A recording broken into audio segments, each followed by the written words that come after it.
ओम शांति।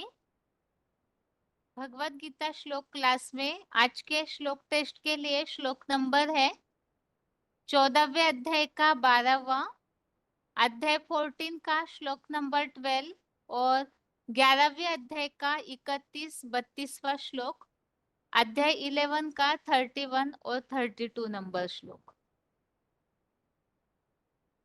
और सबसे पहले श्लोक संबंधित जो पॉइंट्स हमने सुने हैं वो पॉइंट्स बताइए।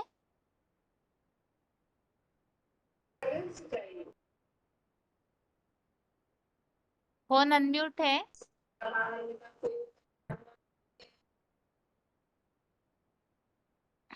सीता देवी जिनका नाम लिखा है, माता जी फोन अनम्यूट है आपका।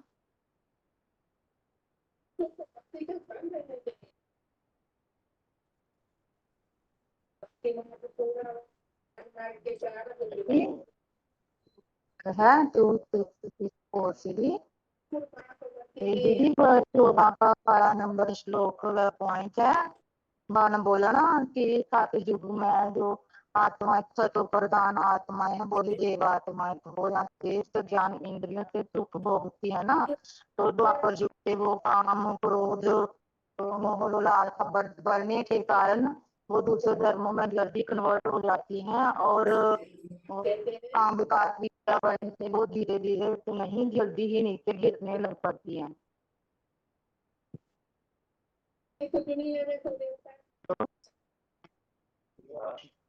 और शांति दीदी। हाँ जी। हाँ दीदी थोड़ा पॉइंट नहीं था दीदी। हाँ सुना माता जी, सुना। श्लोक पढ़िए माता जी। लोक दीदी हाँ लोभ प्रवृत्ति आरंभ कर्माणि कर्म नाम अवश्यम तदारसी ते कामी अजायते विवृद्धे वार्तशपः। हाँ तो पढ़ो दीदी। पढ़िए।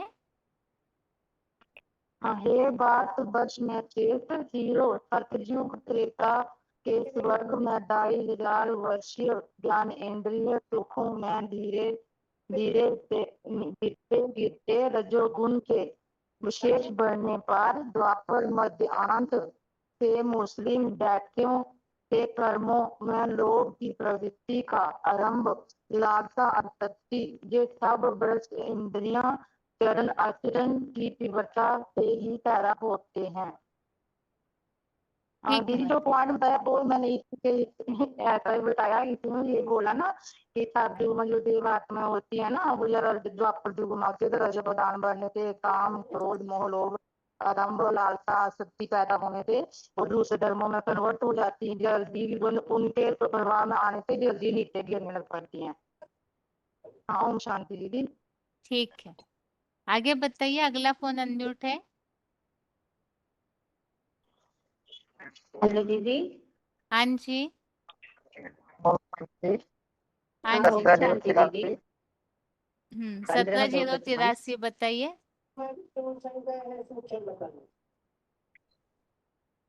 बताइए। भगवान बोले कि द्वापर बाबा बोले मतलब 1349 मतलब है। बाबा बोले कि द्वापर जब 15 दिन से शुरू हो जाती है तो जैसे पेट में माल इकट्ठा करते हैं तो वैसे ही पेट कह जाते हैं, तो वो कर्म इंद्रियों से सुख भोगने लगते हैं जो काम विकार को प्रेरणा करती है, ताकि कामना बढ़ने लग जाती है। तो ऐसा तो देवताओं नहीं था, देवताओं की कोई कामना नहीं होती थी और देवताओं का सूचित रहते थे। तो जब मनुष्य द्वापर युग से आने आते हैं तो अनेक प्रकार कामना होती है। कामनाओं का रंग व्यक्त कहा जाता है। ऐसे विशेष विशेष विशेष कहा जाता है, इसलिए संतुष्ट नहीं होते हैं। एक से संतोष है तो 2 से 3 4 व्यभिचारी होते जाते हैं। सत्य में तो देवताएं अभी विचारित हैं। द्वापर से अनेकों का संग करते करते कामना बहुत बढ़ जाती है, तो देश सुख भोगने से उनका लालसा लोभ बढ़ जाता है। और 14 का 12वां श्लोक लोभ प्रवृत्ति आरंभ क्रमना असम प्रिय एतानि जयन्ते विविधे भारतवर्ष। भरतर्षभ। और 11 का हाँ भारतवर्ष। और, हाँ, 11 का तीर्थ है आख्या आख्यायी में को भगवान उग्ररूपा नमः अस्तु ते देवरा प्रसीद विज्ञातुम इच्छामि भवन्तम् आधम न हि प्रदानामि प्रवृत्ति। श्री भगवान वाद कालो आत्मी लोक लोक संकृत विद्यो लोकान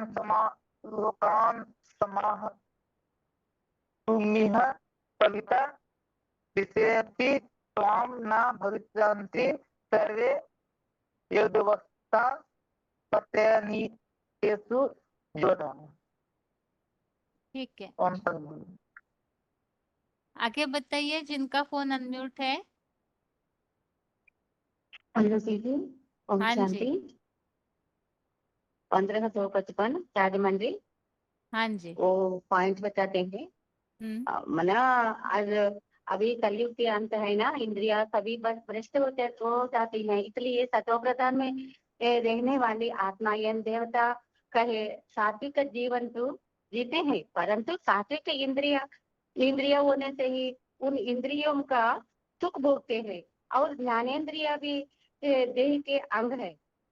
देश विनाशी इंद्रियों का सुख भी विनाशी होते हैं। देवताओं की सतो प्रधान दुनिया से देह का सुख भोगने के कारण सतो प्रधान हो जाती है। तो इस प्रकृति में तीनों गुणों का प्रसार हो जाते हैं। सभी वस्तु का दुनिया की हर चीज 4 अवस्था में प्रसार हो जाती है। सतो रजो तमो और रजो भी हो जाते हैं।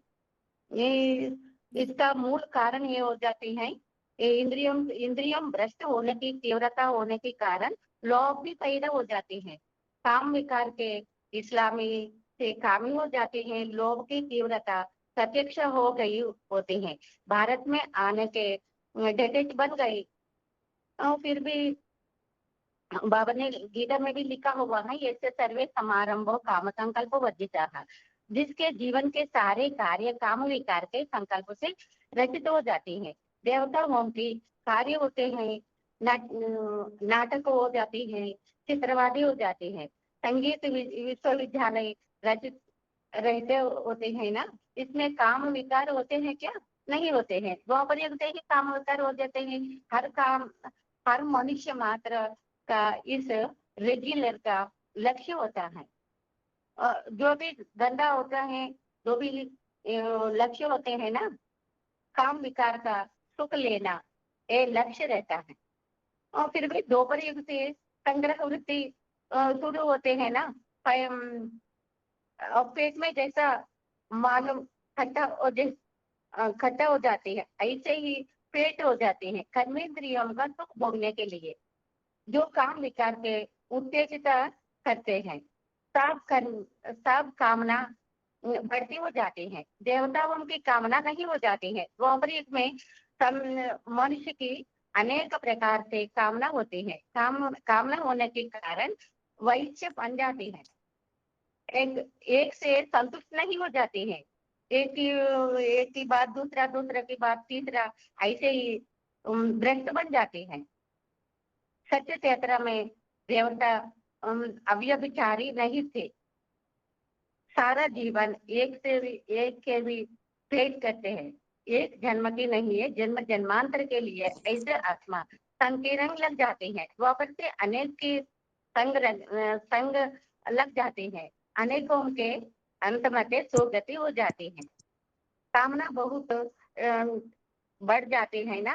कामना बढ़ने के कारण जो देह के इंद्रिय होते हैं, कामेंद्रिया, उनकी भोगने के लिए लालच पैदा हो जाती है। लालच बढ़ती जाती है। कोई को अनेकों धर्मों में कन्वर्ट हो जाती है। देवताओं के हिंदू सनातन धर्म के नियम होती है ना, एक नारी सदा ब्रह्मचारी। दूसरी धर्म में कन्वर्ट होने वाला पर एक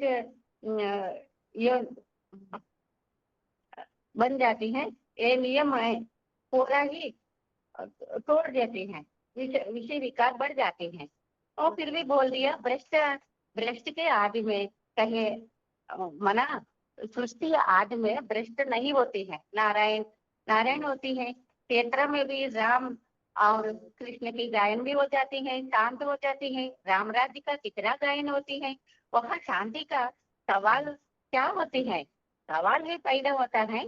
जब द्वैतवादी द्वापर युग शुरू हो जाते हैं, वो भ्रष्ट कर्मेंद्रिय आचरण करती है, वो समय उसकी किसी की भ्रष्ट आचरण करने की दृष्टि से ही शांति मिल सकते हैं, अशांति की दुनिया में पैदा हो जाते हैं।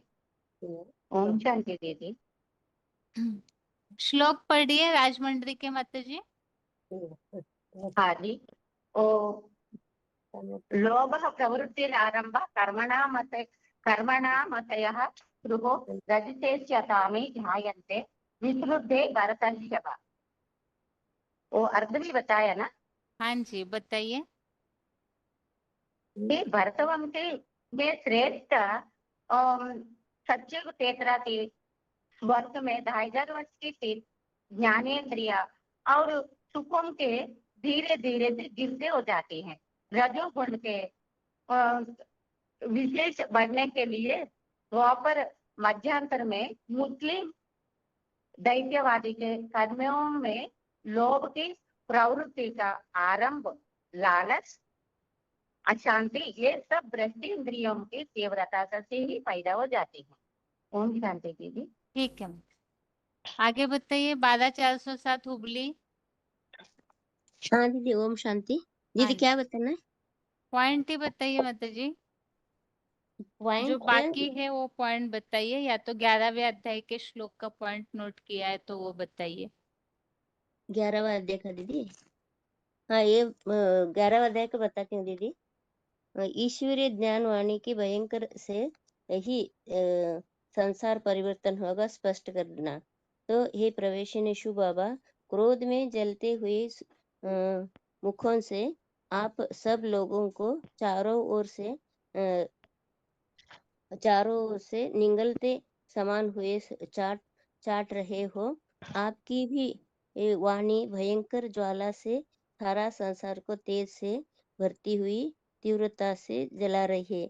माना इतनी भयंकर वाणी को सारी दुनिया वाले भगवान की वाणी से भगवान को पहचान कर, भगवान को मानकर अपने धंधा धोरी छोड़कर वाणी पर चलने पड़ेंगे। कोई परिवर्तन होकर बाप की मत पर चलेंगे।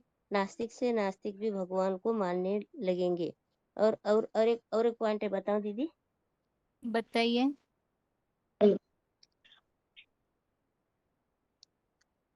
हाँ, तीखी वाणी की भयंकर ज्वाला ये सारे संसार को ही जला रही। कैसा भगवान आकर के मारामारी कैसे कराना सिखाएगा? वो तो ज्ञान की बातों को सुनाता है, ज्ञान के बाणों से मारता है। जिन ज्ञान की बाणों से असुरी आत्माएं छलन छलनी होती है, उनका ही ये जलता है। दीदी चलनी मना क्या दीदी? छलनी होना, छलनी मना नहीं पता माता जी। हाँ, छलनी शब्द मुझे अर्थ नहीं समझ में आया दीदी, पॉइंट्स लिख लिया था आटा ना। छलनी करना पता है? हाँ हाँ दीदी, हाँ वो समझ गया। हाँ, तो ऐसे हाँ यहाँ हृदय को छेद होता है, इस भाव से बाबा ने बोला है। हाँ दीदी, उनकी ही ये चलता है, उनको घाव लगता है और वो अपने पाप कर्मों को या तो छोड़ने के लिए विवश हो जाते हैं। असुर से देवता बन जाती है।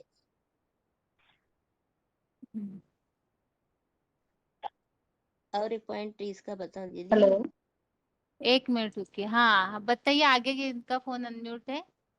ये दीदी ओम शांति लक्ष्मी बहन जी। नारायण। आप रुकिए माता जी, हुबली के माता जी 1 मिनट। अच्छा, हाँ बताइए माता जी, काकीनाडा।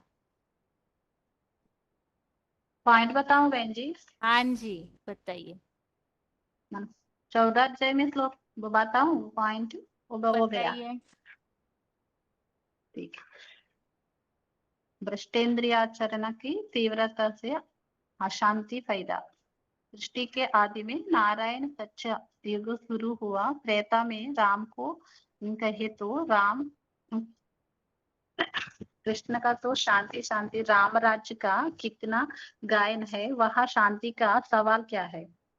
सवाल तब पैदा होता है जब भ्रष्टेंद्रियों की दुनिया शुरू होती है, द्वैतवादी द्वापर शुरू होता है। भ्रष्टेंद्रियों की जो आचरण है माया की है, उससे ही भ्रष्टेंद्रियों के आचरण से किसी को शांति दृष्टि नहीं मिल सकती है क्या? नहीं मिलती है। अशांति की दुनिया पैदा होती है। श्लोक बता सकते हैं बहन जी? हाँ जी, बताइए। लोभः प्रवृत्तिरम्भः कर्मणा मशमः स्पृहो रजस्वेतानि जायन्ते विवृद्धे भरतर्षभ। तो थोड़ा बताऊंगी। देहभान अर्थात रजोगुण द्वापर से शुरू होता है और इसमें कर्मों में आसक्ति जैसे लोभ, अशांति, लालच पैदा होती है। ओम शांति। हुबली के माता जी श्लोक पढ़िए। कौन सा दीदी? 14 और 14 में 11 और 12? हाँ जी, 14वें अध्याय का पढ़िए। हाँ दीदी। सर्वद्वारेषु देहे अस्मिन् प्रकाशः उपजायते, ज्ञानं यदा तदा विद्यात् विवरुद्धं सत्वम इति उतः।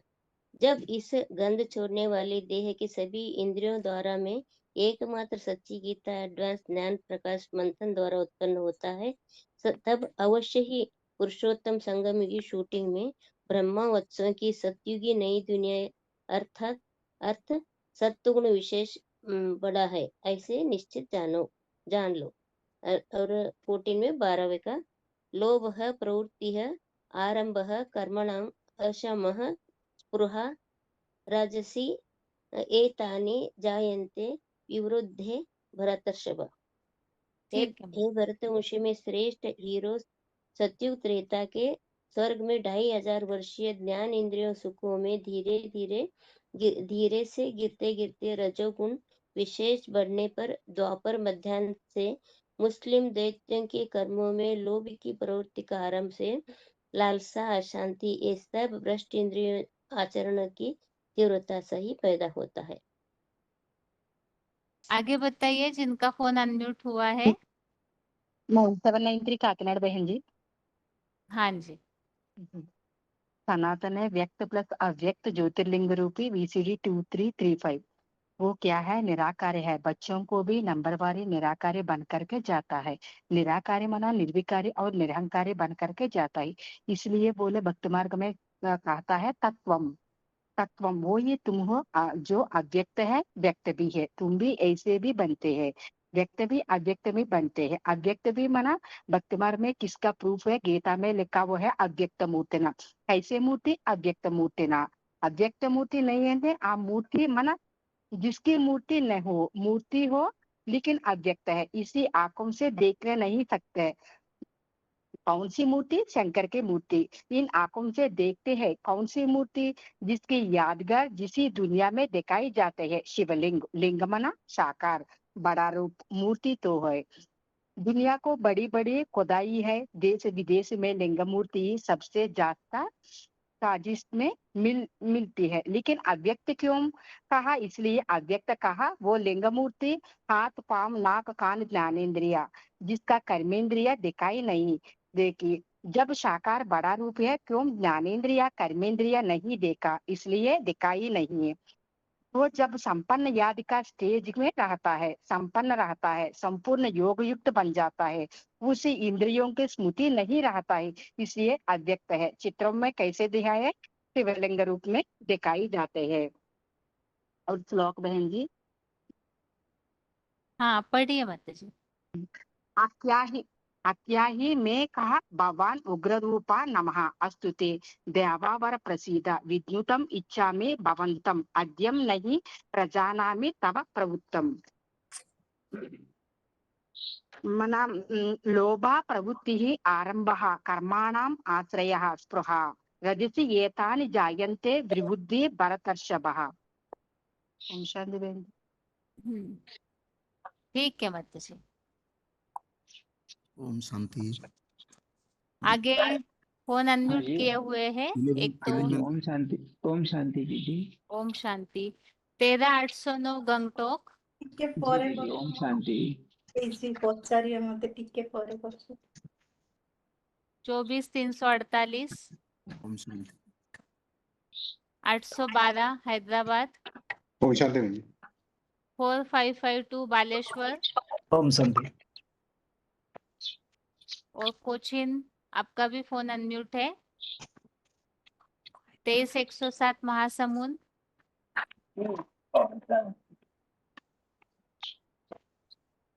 डायल नंबर से अगर कोई जुड़े हुए हैं तो एक बार हाथ उठाइए जिससे पता चलेगा। डायल नंबर से अगर कोई जुड़े हुए हैं तो हाथ उठाइए।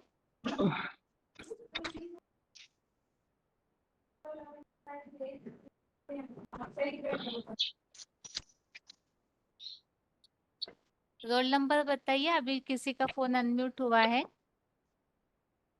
5245 है ओम शांति। हाँ जी।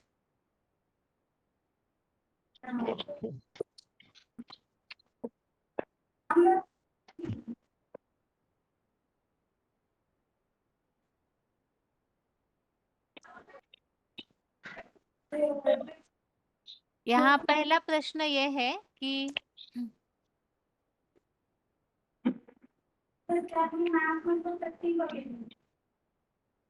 अशांति की शुरुआत कब से हुई है? इस श्लोक से क्या पता चल रहा है समय का?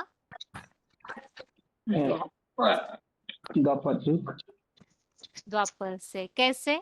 जब वहां से काम विकार का शुरुआत होती है और जब देहाभान भी बढ़ जाता है तो वहीं से फिर और धर्म आता है। उनके संग के रंग में आते आते हम फिर विकारी बनते हैं। काम विकार बढ़ने से काम क्रोध फिर लोग धीरे धीरे बढ़ जाते हैं दीदी। इस कारण से आरंभ होता है दुख का भी। ठीक है। हेलो। हाँ जी। वो द्वापर से जब बस्ट इंद्रिय कर्म में ये विशेष बनते हैं, कर्म करना शुरू कर देते हैं, तो लोभ लालसा बढ़ जाता है। तो लोभ लालसा बढ़ने से इंद्रियों का भान बढ़ जाता है और भ्रष्ट इंद्रिय के आचरण की ओर मनुष्य नीचे गिरता है। तो उसी से अशांति पे शांति से अशांति तक चले जाते हैं लोभ प्रवृत्ति बढ़ने से।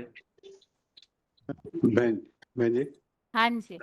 हाँ, ये श्लोक में आया है त्रिविधम नरकस्येदं द्वारपाशनमात्मना काम क्रोध तथा लोभा तत्पादे तत्र सेदेत। ये तीनों को छोड़ने से ही मुक्ति मिलती है। ये भी कहा है कामेश क्रोधेश रजोगुण समुद्भव महाशनो महापापमा विज्ञेन मिह वैरिणम। ये द्वापर के माध्यम से जब मुस्लिम आते हैं तब से संघ का रंग से देवताएं भी कन्वर्ट हो जाते हैं। यस, सद्गुरु सहवास तो पुण्य गुणा भवन्ति। अगर सद्गुरु के सहवास में रहेंगे तो पुण्य गुण आता है। दुर्गुण सांगत्य दुर्गुणा भवन्ति। दुर्जनों से के संग में रहने से दुर्गुणा भवन्ति होते हैं। एतद् विद्या समासेन लक्षणम त्रिगुणार्थ। ये त्रिगुणों का लक्षण यही है, सत्वगुण रजोगुण और तमोगुण। और तमोगुण के रौरव नरक हो जाता है तमोगुण वाले के। वो प्रवृत्ति लभोगुण तमोगुण की प्रवृत्ति आरंभ होने से रौरव नरक बन जाता है उनके। इसके भक्ति मार्ग में कहते हैं ऋणम याचना वृद्धत्वम जार चोर दरिद्रता रोगश्च भुक्त शेषाश्च अष्टकष्टा प्रकीर्तिता। ये 8 प्रकार के दुखों से वो जीवन चलाते हैं जो बहुत तमोगुणी है। और इसका भी है बंधस्य हेतुर्मलिनम मनः। ये बंध और राग द्वेष के लिए हेतुर्मलिनम मनः, मन मलिन हो जाता है जब संग का रंग हो जाता है। और जो सत्वगुण में होते हैं निरंतर बाप के याद में रहते हैं, उसका लक्षण ये होता है दातृत्व, प्रिय वक्तृत्व, धीरत्व, उचित ज्ञाता। ये चार सहज गुण है। बाप का बनने से ही, बाप का परिचय मिलने से ही ये सहज गुण बन जाता है। इसलिए हतं ज्ञानं क्रियाहीनम अतः तत्व ज्ञान क्रिया च। ज्ञान नष्ट होता है जब प्रैक्टिकल में नहीं आए तो वो वेस्ट है। तो इसलिए सत्व ज्ञान क्रिया च अपश्यन अंधकोदग्ध पश्यन पिच पंडुका। धारणा के बिना कितना भी ज्ञान हो लेकिन वो व्यर्थ हो जाता है। ज्ञान का प्रैक्टिकल में लाने से ही सफलता प्राप्त होती है। जैसे एक घर जल रहा है और घर के अंदर एक अंधा है, एक अपाहिज है, दोनों पैर नहीं है, दोनों भी मर जाते हैं। क्योंकि पैर है लेकिन अंधा है, वो भी आग में मर जाता है। दूसरा आंख नहीं है लेकिन पैर है, वो भी मर जाता है। इसलिए दो ज्ञान और धारणा दोनों चाहिए, ऐसा बोला है। ठीक है। महेंद्र अधिकारी जिनका नाम है, अपना रोल नंबर बताइए।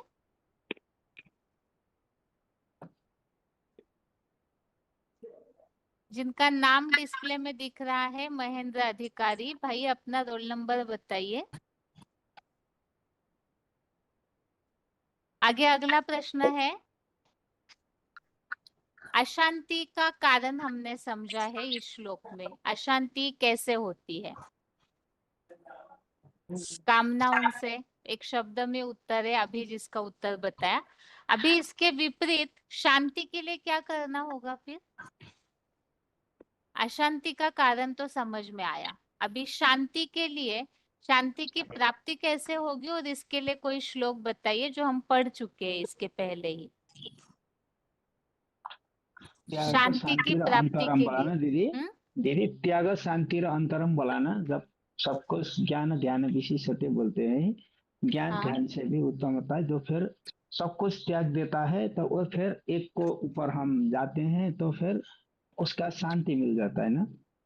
सही है, त्यागात शांति अनंतरम 12वें अध्याय में बोला है। इसके अलावा इसी से मिलते जुलते और कोई श्लोक बता सकते हैं? शांति की प्राप्ति के लिए क्या करना चाहिए? इसी से मिलता जुलता कोई शब्द मुरलियों में भी आता है।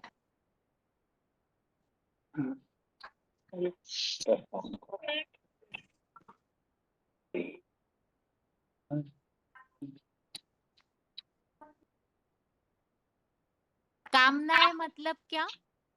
इच्छा। इच्छा चाहे विकारी इच्छा। भावनाएं हो, चाहे कोई भी प्राप्ति की इच्छा, ये हो गई इच्छा कामनाएं। मात्रम अविद्या होता है ना। हाँ। जब इच्छा ही खत्म हो जाता है तो फिर क्या दुख नहीं होता है। इच्छा मात्रम तो अविद्या। इच्छा मात्रम अविद्या के लिए कोई श्लोक पढ़ा है हमने? ये 18 अध्याय का 63वां श्लोक में होगा दीदी, ऐसा लगा। और बताइए, और किसी को बुद्धि में नहीं आ रहा है? इच्छा मात्रम अविद्या के लिए हमने कौन सा श्लोक पढ़ा है?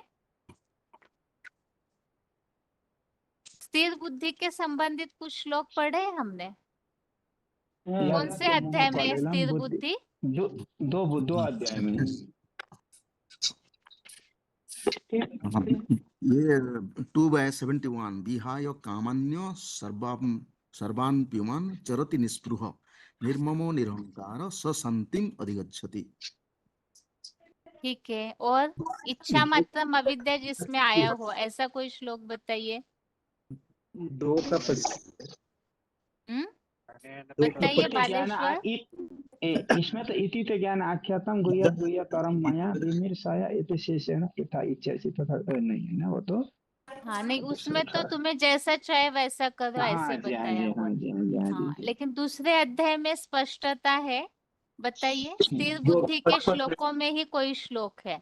2:55 में प्रजाहति यदा कामान सर्वा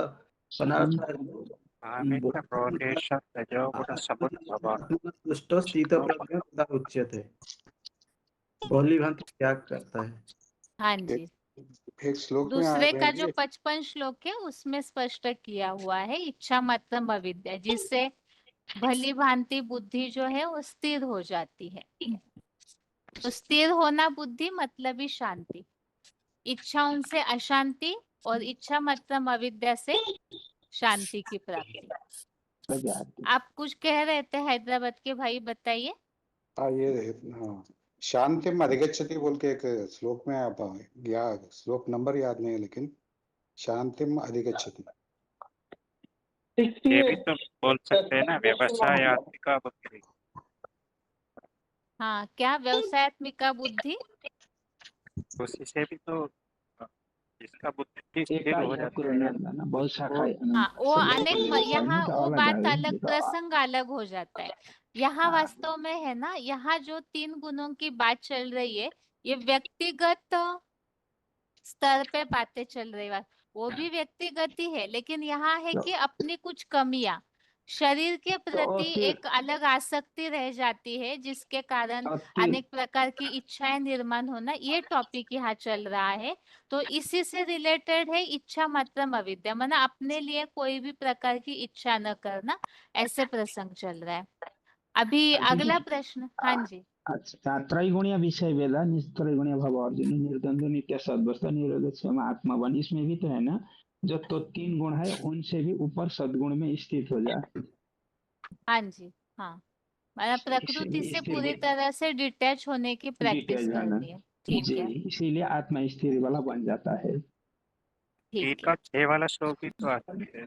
हाँ, कर्मेंद्रियाणि संयम्य ये आस्ते मनसा स्मरे इंद्रियार्थेन विमूढात्मा। ठीक है।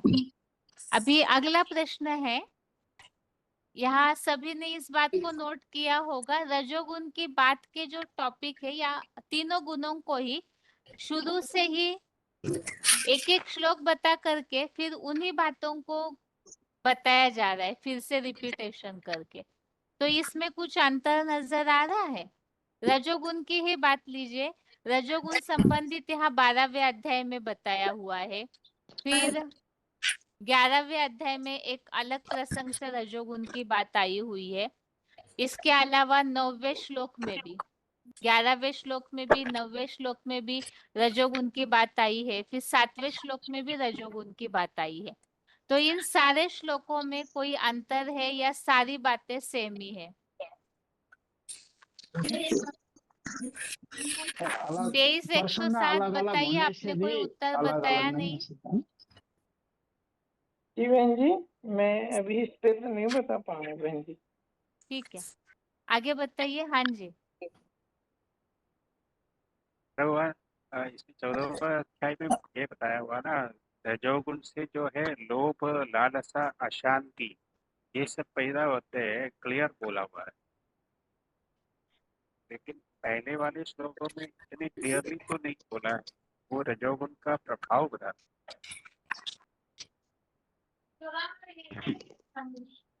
आगे बताइए। 24-348 शांति। हाँ, 14 अध्याय में 15वां श्लोक है। बाबा कहते हैं कि मैंने क्लियर बताते हैं कि पेट की धंधा में कभी भी सत्वगुण नहीं बढ़ सकता, माने सिर्फ ईश्वरीय धंधा में ही सत्वगुण बढ़ सकता है। और ये रजोगुण होने से ही पेट की धंधा करता है, और ये पेट की धंधा रजोगुण बढ़ेगा, कर्म में आसक्ति होगा, देहाभिमान भी बढ़ेगा, कामना वासना जरूर होगा, लोभ की आसक्ति तो होगा, और कर्मेंद्रियों में भी आचरण में भी प्रवर्ताएगा। 1824 में कहा है बहन जी, हाँ, यत्तु कामुत्सेन कर्म सहांतकारेण न पुनः क्रियते बहुलायाम तद राजसमुदाहृतम। इसका मतलब है लोभ लालसी होकर और कामना का प्रवृत्ति से जो भी कर्म करता है उसको राजस कर्म कहते हैं। यहाँ प्रश्न ये पूछा हुआ है कि 14वें अध्याय में ही रजोगुण की बातों को शुरू से ही अलग अलग श्लोकों में बताया हुआ है। ज्यादातर शब्दों में बहुत साम्यता है। तो प्रश्न ये पूछा है कि इनमें कोई अलग अंतर नजर आ रहा है, या एक ही बात को रिपीटेशन करके समझाया जा रहा है? ना एक ही बात को अलग डिफरेंट अलग प्रसंग के हिसाब से बता रहे दीदी। सत्वगुण का प्रभाव और रजोगुण का तमोगुण का, ये तीन गुण कैसे ऊपर नीचे होता है, इस हिसाब के प्रसंग में से हमको बताया है। जब सत्ययुग में तो सत्ययुग आता है तो सत्ययुग में रजो और तमो को दबाकर सत्वगुण ऊपर आ जाता है। फिर जब द्वापर युग आ जाता है फिर सत्वगुण और तमोगुण को दबाकर रजोगुण ऊपर आ जाता है। जब फिर कलयुग आ जाता है सत्वगुण और तमोगुण दोनों को दबा, रजोगुण दबाकर तमोगुण फिर प्रबल बन जाता है। तो इस हिसाब से बताया है। और जब ये खान 14 पान बैठना उठना वेश भी ये सब उसी हिसाब से फिर हमारी संस्कार बन जाती है, इस हिसाब से बताया है। 14 प्रसंग अध्याय में एक होने 17 से भी श्लोक है ना जी बहन जी। एक ही बात होने से भी प्रसंग उसका अलग अलग हिसाब से समझाया दीदी। ठीक है, आप और ये बताइए। हाँ तब से सत्यवादी दुनिया शुरू होता है, द्वापर शुरू होता है। इसमें से जो देहवान बनने से ही तो रजोगुण उत्पन्न होता है। जैसे 3 का 37 38 में कामेषु क्रोधेषु रजोगुण समुद्भव। तो रजोगुण वही द्वापर से तो पहले शुरू होता है, लेकिन वो कली युग अंत तक वो ज्यादा बढ़ जाता है। वो फिर तमोगुण बन जाता है। रजो से तमो बन जाता है। ये और 14 अध्याय में 17वां श्लोक है बहन जी। 14 अध्याय में 17वां श्लोक। तत्वात् संजयाते ज्ञानम रजसो तो लोभ वचा एक तो आवाज समागम। ठीक आना चाहिए, एकदम धीमे बताएंगे तो आवाज समझ में नहीं आता है हमें। 14 अध्याय में 17वां श्लोक है बहन जी। हाँ, 14 अध्याय में 17वां आगे श्लोक। का श्लोक नहीं बताइए, अभी तक जो श्लोक हो चुके हैं आप उस संबंधित उत्तर बताएंगे तो बताइए। कल का कोर्स में दिया ना बहन जी। 14 अध्याय में 11वां 17वां श्लोक श्लोक। में बताया, जैसे हमने सीखा है हाँ, सर्वद्वारेषु कल का देहेषु कोर्स में प्रकाश। दिया। पांचवें श्लोक में बताया सत्वं रजस्तम इति गुणा प्रकृति संभव। ये प्रकृति से उत्पन्न होता है। और ये भी कहा रजो रागात्मक विद्धि तृष्ण संघात समुद्भव। इच्छाओं को बढ़ाता है। रजो रागात्मक विद्धि कृष्ण संघात समुद्भव। तनिबद्धनानि कौन्तेय कर्म संज्ञेन देहिनाम। जब द्वापर से संघ का रंग लगता है तब वो रजोगुण उत्पन्न होता है।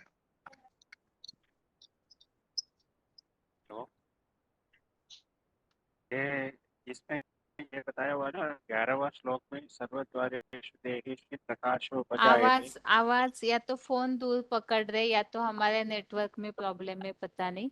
हाँ बताइए। सर्वद्वारेषु देहेऽस्मिन् प्रकाशे उपजायते ज्ञानं यदा तदा विद्यात् विवृद्धं सत्त्वमित्यः।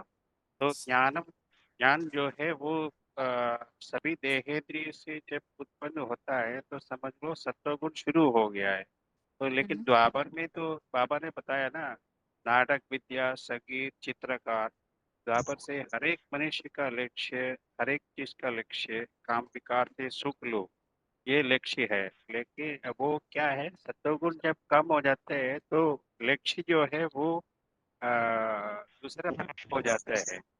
तो यहाँ पर भगवान जो बताते हैं अपने ज्ञान को जब बढ़ा देते हैं तो हमारा लक्ष्य सिर्फ एक है, वो है ज्ञानेंद्रिय का सुख लेना, यही बताया। यस। और 9-10 में भी बताया बहन जी, सत्वं सुखे संजयते रजक कर्मणि भावता। इसमें रज क्या है, और रजस तमश्चा भी सत्वं भवति भारत। रजस सत्वं तमश्चैव तमस सत्वं रजस तथा। एक दोनों तीन तीन सतो रजो तमो, दो ढकने से दूसरा तीसरा आ जाता है, तीसरा बढ़ जाए ढकने से।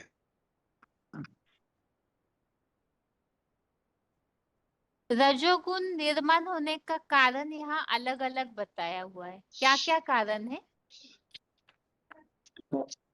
ये तो कल का श्लोक में भी आया था ना दीदी, जो लोभ और प्रवृत्ति बढ़ने पर कर्मों की वृत्ति में जो आरंभ, लालसा, अशांति, ये सब भ्रष्ट कर्म इंद्रिय के आचरण से पैदा होते हैं। तब ये जब मुसलमान लोग जब आए हैं, जब इस्लामी पहले थे कामविकारी थे, उसके बाद फिर मुसलमान आए तो मुस्लिम लोग ने फिर उसके लालसा आया तो वही मुसलमान इस्लामी मुसलमान बन गए। तो फिर उनके ऊपर हमला, जैसा भारत के ऊपर हमला करना शुरू कर दिया, धन लेते रहे, तो उस सुख का, वो लंबे समय तक सुख भोगने का इच्छा रखना, इस कारण से उन्होंने ऐसा कर्म किया है दीदी। इसीलिए बोला था कि कल भी लोभ प्रवृत्ति आरंभ, ऐसा बोला था ना, लोभ प्रवृत्ति आरंभ असमह स्पृहा रजसी एतानि जायन्ते विवृते भरतर्षभ। जब ऐसा शुरू होता है तो फिर भ्रष्ट इंद्रिया का गंदे कर्म भी शुरू होता है। जब मुसलमान आ जाते हैं फिर देवी देवता भी वहीं से ऐसा होता है। ठीक है, आप बताइए 24,348 हाँ, रजोगुण उत्पन्न रजोगुण होने के और भी कोई कारण बताए हैं श्लोक में? लोभ विराट रूप आसक्ति का से उत्पन्न होता है भयंकर रूप जो और होता ये हिंसक कर्मेंद्रियों से कर्मों में बांधता है। हम्म, भ्रष्ट कर्मेंद्रियों के आचरण में भी लिप्त करता है। विराट रूप का भयंकर रूप जो होता है सृष्टि परिवर्तन के लिए धारण करते हैं, उस रूप ठीक है, को आप सभी देख को म्यूट कर रहे हैं अभी। हेलो बहन जी, हाँ जी, वो माता जी वो टॉपिक लिखा है, बोलेंगे लास्ट में। हाँ हाँ, ठीक है, ठीक।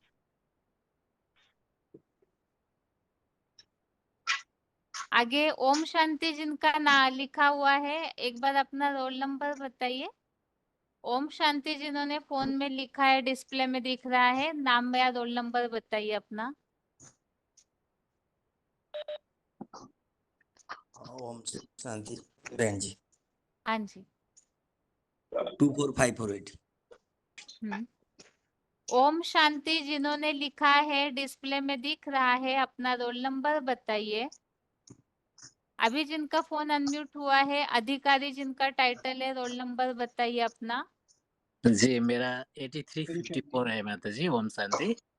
8354, अच्छा। जी कहाँ से बात कर रहे हैं? अभी हाल में तो मैं नेपाल से हूँ। ठीक है,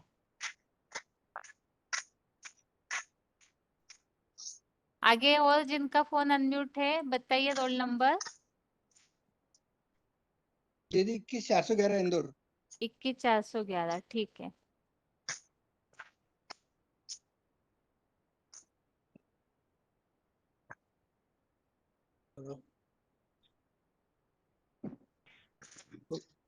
ओम शांति। हाँ जी, 27,462। और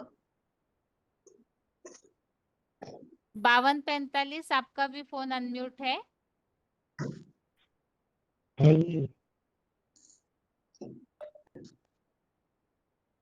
ग्यारहवें अध्याय संबंधित प्रश्न है अभी, जो विराट रूप के संबंध श्लोक हमने समझे थे।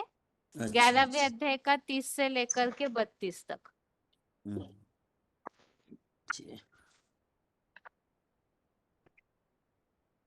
यह श्लोक में उल्लेख आया है, विराट रूप जो है वो सबको निगलते हुए चाट रहे हैं। इसका मतलब क्या है?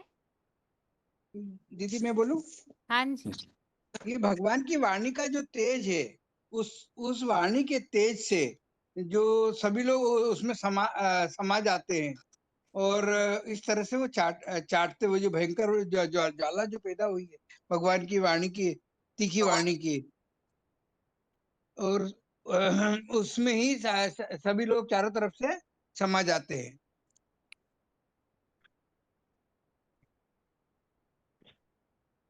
हम बताएंगे बहन जी। हाँ जी, बताइए। भगवान ने अर्जुन को 3 नेत्र से जो रूप दिखाया है, विराट रूप का तो भयंकर रूप जो है दृष्टि परिवर्तन के लिए धारण करते हैं, उस रूप को देखकर के तीनों लोग भय से कांपने लगते हैं। कोई तो आश्चर्यान्वित होकर के उस रूप को देखते हैं, लेकिन जो भयंकर रूप विराट रूप का देखने में आता है, जिसका प्रभाव किस तरह से है, वहाँ भी हमने समझा। आग पॉइंट उगलते पढ़ेंगे तो बहुत लंबा समय जाएगा। आपने जो समझा है उसे 1-2 सेंटेंस में बता दीजिए, तो समय बचेगा सभी का ही। ये पैंट नहीं होता बहन जी, हम्म, पैंट नहीं होता है। ठीक है, बताइए। दीदी ये योग ऊर्जा जो भगवान के बड़े पुत्र की योग ऊर्जा का में जो तेज है, जब क्या हो रहा है कि अंत काल में भगवान का जो रौद्र रूप है, वो उस रौद्र रूप में सारा संसार तप जाता है। वो जो धधकती आग है, वो है रुद्र ज्ञान यज्ञ की आग, वाणी का तेज है। ठीक है, अगला प्रश्न ये है 24,548 या 27,462, आप दोनों में हाँ से कोई जी बताइए। यह हाँ जी व्यक्त प्लस अव्यक्त ऐसा रूप बताया है ना कि अर्जुन जो है वो बोल रहे हैं, तो इसमें क्लैरिफिकेशन वाले अर्थ में ये बात बताई है कि व्यक्त प्लस अव्यक्त रूप को देखना चाहता हूँ, इसका मतलब क्या है? इसका मतलब ये तो इसका मतलब अव्यक्त ये मूर्ति बताया के गया कि बारे जो लिंग मूर्ति के बारे साकार में में बताते निराकार को पहचानना है, साकार में निराकार को पहचानना है, और अ, जो शंकर वाली आत्मा है वो पुरुषार्थ करती है, वो इसी इसी स्टेज में पहुंच जाती है, बाप समझ बच जाती है। तो उस निराकार को न याद करते हुए साकार में निराकार को याद करना है। तो ये व्यक्त और अव्यक्त के बारे में बताया गया है। दीदी, अर्जुन भगवान से प्रार्थना कर रहा एक है, जब वो मिनट बोलने तो दीजिए औरों को भी, 1 मिनट।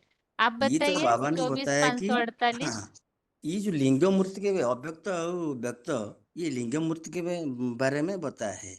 ये कि जो लिंग मूर्ति है, जो उनका अव्यक्त मूर्ति अर्थात उनका हाथ पाँव नाक कान कुछ भी नहीं है, तो निराकार जो इसी मिल में प्रवेश करते हैं, ये भी और व्यक्त मूर्ति वो हो जाता है, तो उनके प्रवेश कर व्यक्त मूर्ति हो जाता है।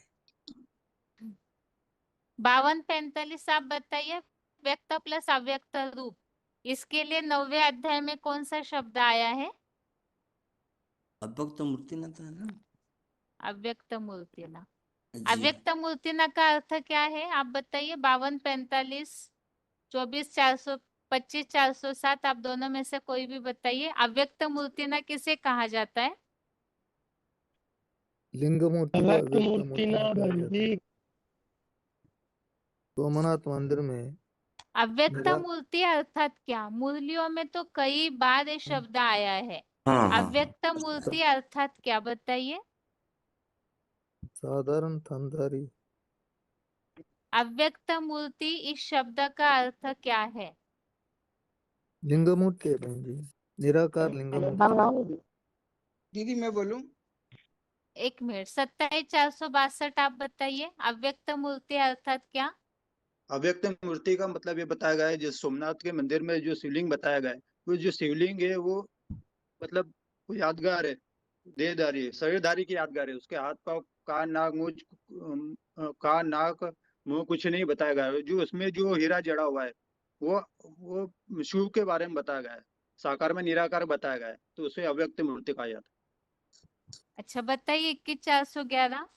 हाँ दीदी, ये इसमें ये है कि जो अर्जुन जो भगवान का जो साकार रथ है, वो साकार रथ जब पूर्ण समर्पित हो जाता है, तो जो इंद्रियों को रस नहीं भोगता है, तो वो जो निराकारी स्टेज धारण कर लेता है, वो है अव्यक्त स्थिति। लेकिन चूंकि वो शरीरधारी साकार है, तो वो मूर्ति नाम रूप भी है, जिसमें ये सारा जो कार्य है, इस कार्य को भगवान का जो कार्य करने के लिए भगवान को इस शरीर में प्रवेश करते हैं, तो वो अव्यक्त मूर्ति नाम है। और उसी की यादगार में ही शिवलिंग दिखाया गया।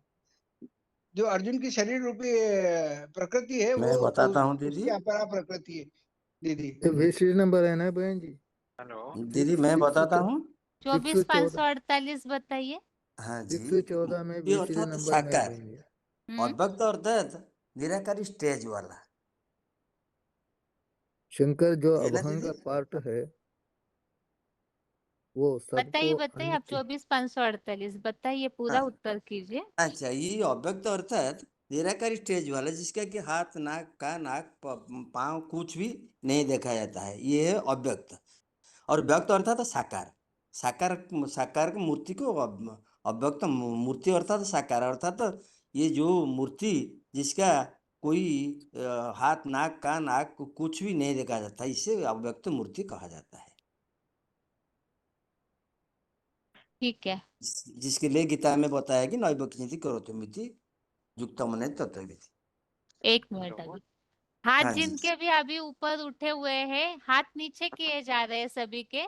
और एक हाँ जी बार इस बात का उत्तर बताने के लिए अव्यक्त मूर्ति शब्द का अर्थ किनको किनको पता है वो हाथ उठाइए। अव्यक्त मूर्ति इस शब्द का अर्थ जिन्हें भी पता है हाथ उठाइए एक बार। ये भी भूल हो गया मैं जो बताया। अच्छा नहीं नहीं, ठीक है। आपने बिल्कुल सही बताया, हमने इसलिए हाथ उठवाया अभी, क्योंकि अच्छा जैसे अभी हो सकता है कि अभी प्रश्न पूछने पर जैसे एक्यूरेट उत्तर आना चाहिए वो नहीं आ पाया था। तो अच्छा ये बात तो मुरली में कई बार बाबा बताते हैं, तो इस शब्द का अर्थ तो सभी को पता होना चाहिए, क्योंकि आने वाले समय में अगर मुरलियों की कोई भी बात की गहराई हमें पता नहीं है, तो जैसे बाबा ने बोला है कि परीक्षा में फेल वही हो पेपर जाएगी। में प्रश्न आता है जिस बात की हमारे अंदर कमजोरी है। तो अगर हम जानकारी ही नहीं रखेंगे इन बातों की तो कैसे चलेगा फिर। ये शब्द का अर्थ तो पूछते ही बताना आना चाहिए, अव्यक्त मूर्ति अर्थात क्या है। अभी किसी किसी का फोन अनम्यूट किया जा रहा है, तो एक बार मुरली में आपने क्या शब्द सुना है, इसका अर्थ क्या सुना है वो बताइए। अव्यक्त मूर्ति इस शब्द का अर्थ क्या सुना है। फोन अनम्यूट किया है, माता जी बताइए, मानसा के माता जी। दीदी ओम शांति। हाँ जी दीदी, अव्यक्त मूर्ति है, निराकारी स्टेज है, लेकिन स्टेज होते हुए भी उसकी इंद्रियां दिखाई नहीं जाती। संपन्न स्टेज शिवलिंग बनता है। तो मैंने अच्छा तो यही ठीक है, बात बताई, क्योंकि गीता का भगवान भी इसीलिए साबित होगा, क्योंकि वो निराकारी स्टेज वाला होगा। तो निराकारी स्टेज वाला ही ए, स्थापना, पालना और विनाश कर सकता है, दूसरा कोई कर नहीं सकता। ठीक है, आइए। और रुकिए माता जी आप, और किसी का फोन अनम्यूट किया है बताइए। ओम शांति दीदी। हाँ बोला बताइए है माता जी, इसमें कि अव्यक्त, हेलो, बताइए बताइए, रुकिए नहीं। जिसका कोई व्यक्त नहीं दीदी, बीज रूप स्टेज है। अव्यक्त मूर्ति इस शब्द का अर्थ बताइए। अव्यक्त मूर्ति इस शब्द का अर्थ बताइए। साकार में निराकार होते हैं, जिसका कोई जो व्यक्त ना हो। अव्यक्त, अव्यक्त मतलब कोई आकार ही ना हो। अच्छा आप बताइए, अभी जिन्होंने रोल नंबर बताया था 8354। जी ओम शांति दीदी जी। हाँ जी, अब अव्यक्त बताया, अव्यक्त माने जो दिखना नहीं चाहिए, जो व्यक्त में दिखता नहीं है, फिर उसको कहा गया है मूर्ति, माने मूर्त रूप में साकार में होना चाहिए। तो ये है निराकार और साकार का मेल, जो शिवलिंग के रूप में दिखाया गया है भक्ति मार्ग में, शिव के मंदिर में। वह निराकार जो साकार में है, यानी कि निराकारी रूप धारण करता है। जब हम ये भी कह सकते हैं कि जब मनुष्य सृष्टि के पिता जब निराकारी निसंकल्प स्टेज धारण करते हैं, शिवलिंग स्वरूप बन जाते हैं, माने साकार में तो है लेकिन निराकारी निसंकल्प स्टेज बन गया, जिसके हाथ पांव आंख कान नाक होते हुए भी जैसे कि है ही नहीं। ओम ठीक शांति। है, हाँ जी ठीक है।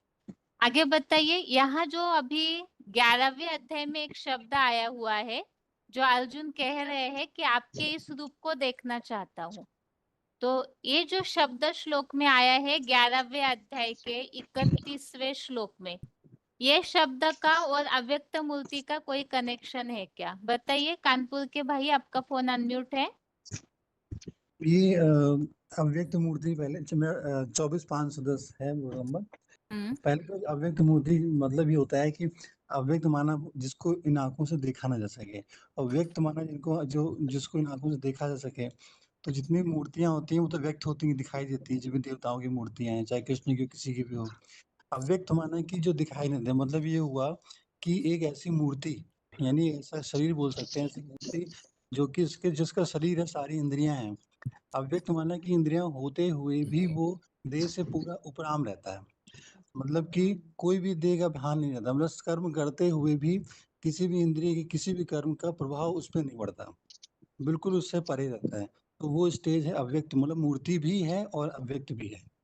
तो उसको बोलते हैं अव्यक्त मूर्ति। तो जो जो श्लोक में वर्ड आया ना कि मैं इस रूप को देखना, मतलब ज्योतिर्लिंग रूप को देखना चाहता हूँ। ज्योतिर्लिंग माना ही अव्यक्त मूर्ति स्टेज, मतलब कि बिल्कुल डिटैच अवस्था, शरीर से डिटैच अवस्था जो है वो है अव्यक्त मूर्ति। ठीक है, इस हेलो बहन जी। अव्यक्त मूर्ति की बात को हमें क्यों समझना है, बताइए। इसलिए समझना जरूरी है क्योंकि जब बाप प्रत्यक्ष होगा ना तो सब उसकी देह को देखेंगे और देह के आधार पर किए कर्मों को देखेंगे, लेकिन हमको उसमें निराकार को देखना है, क्योंकि वो तो पूरा निराकार स्टेज बन गया है ना, तो हमें उसमें जो साकार निराकार है उसको देखना है। तो वो स्टेज जो साकार की बन जाएगी तो हमें उसको देखना है। जब हम देह को देखेंगे तो फिर हम देह तो पतित है, तो फिर हम उसमें उलझ जाएंगे और सही पहचान नहीं कर पाएंगे कि कौन उसका साकार मुकर्रत है, इसलिए। अभी तो अव्यक्त मूर्ति माना ही संपन्न स्टेज, तो संपन्न पतित स्टेज। शरीर की बात वैसे, क्योंकि वही फिर नारायण भी बनने की स्टेज बताई हुई है ना। ठीक है, आगे और एक फोन अनम्यूट किया है। आप बताइए अव्यक्त मूर्ति के बारे में बाबा और मुरली में क्या जानकारी देते हैं। दीदी ओम शांति। हाँ जी।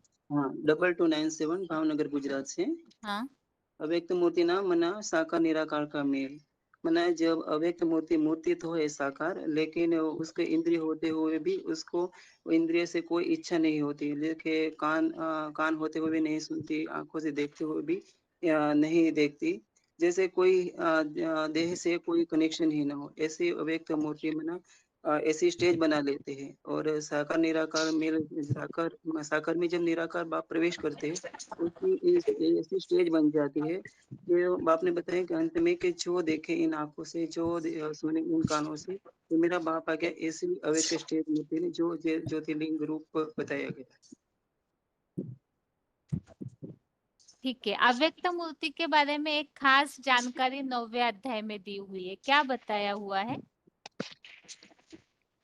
अव्यक्त मूर्ति का कर्तव्य क्या होता है, जिसके बारे में समझना इसलिए जरूरी है। 9वें अध्याय में क्या जानकारी दी हुई है, मानसा के माता जी बताइए।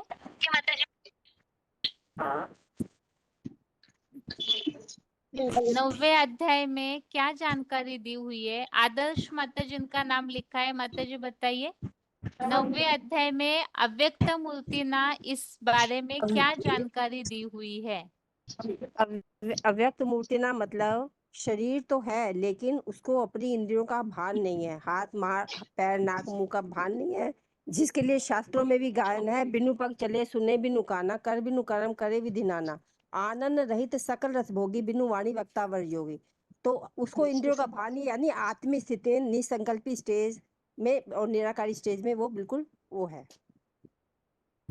हाँ, अव्यक्त मूर्ति ना से क्या इस दुनिया में क्या बदलाव होता है, इसके बारे में कोई बात बताइए श्लोक में। मन निसंकल्पी हो जाएगा ना तो वाइब्रेशन से दुनिया में बदलाव होगा। अच्छा, क्या बोल रहे बनारस के माता जी। दीदी इसमें ये किसान बताया ना कि यह सारा जगत सूक्ष्म बीज से वृक्ष की भांति विकसित हुआ है, अव्यक्त बीज रूप में स्थित है। हेलो, ठीक है, हाँ बताइए माता जी। हाँ दीदी 0.55। हेलो 20.55। हाँ जी, हाँ बताइए। हाँ जो करते देते हैं जी, बताते जाइए। अव्यक्त मूर्ति का अर्थ ऐसे होता है कि अव्यक्त मैंने साकार आंखों में दिखाई पड़ता है, अव्यक्त मैंने आंखों से नहीं दिखाई पड़ता है, मूर्ति मैंने शरीर, इसीलिए ये अव्यक्त मूर्ति है ना साकार निराकार तेज बन जाती है। भगवान जब आते हैं ऐसा पुरुषार्थ कर बात का स्वयं निराकार निर्विकार निराकार बन जाते हैं। और इसका कर्तव्य होता है, ये आता है कि आप सारे सृष्टि है वो सब। हेलो क्या, हेलो बहन जी, बताते जाइए, रुकिए नहीं, बोलते रहिए। हाँ इसीलिए और इसका कर्तव्य क्या है, ये आकर जगत परिवर्तन करते हैं। जो सृष्टि का कलिजुग और सत्ययुग का अधिक କାର୍ଯ୍ୟର ଆରମ୍ଭ ଘଟେଇବା 9 दिन दमन कर पूर्ण दुनिया को नाश करके 9 दिन का स्थापन कार्य करते हैं और परिवर्तन करते हैं। ठीक है, आप बताइए। अभी फिर से हाथ उठाया था 24,510, बताइए। ओम शांति बहन। हाँ जी। बहन, अव्यक्त मूर्तिना का मतलब है, बाबा ने बताया कि मूर्ति तो है लेकिन अव्यक्त है, माना इंद्रियां होते हुए भी उसमें इंद्रियों का भान नहीं रहता। 9 का जो 4 श्लोक है उसमें ये बताया हुआ है कि माना ये संपूर्ण जगत उसी से ही विस्तृत हुआ है और उसी में ही अंत में समा जाएगा।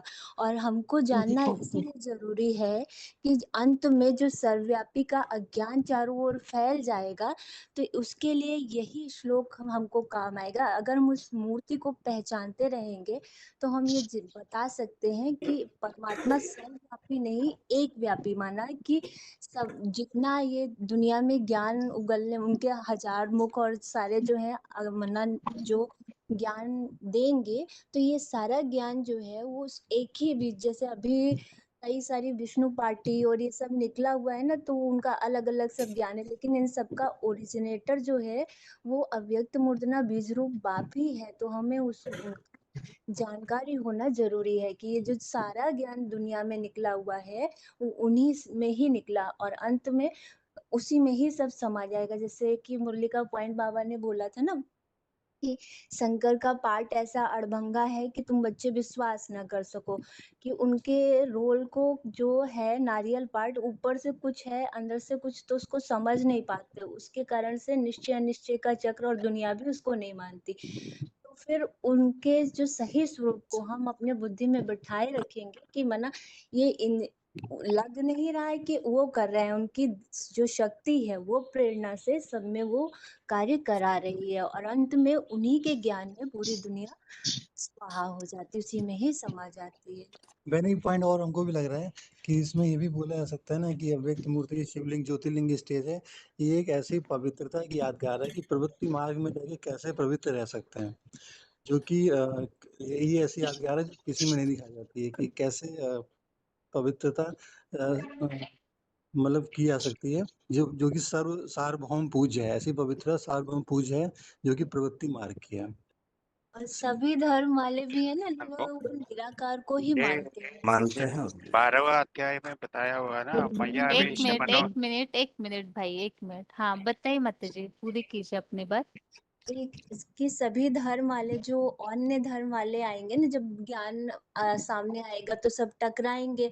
तो जो मूर्तियां हैं पूजा मना जैसे कृष्ण है, राम, इन सबको दुनिया नहीं मानती है, लेकिन जो शिवलिंग है उसका ही निराकार रूप सारी दुनिया मानती है।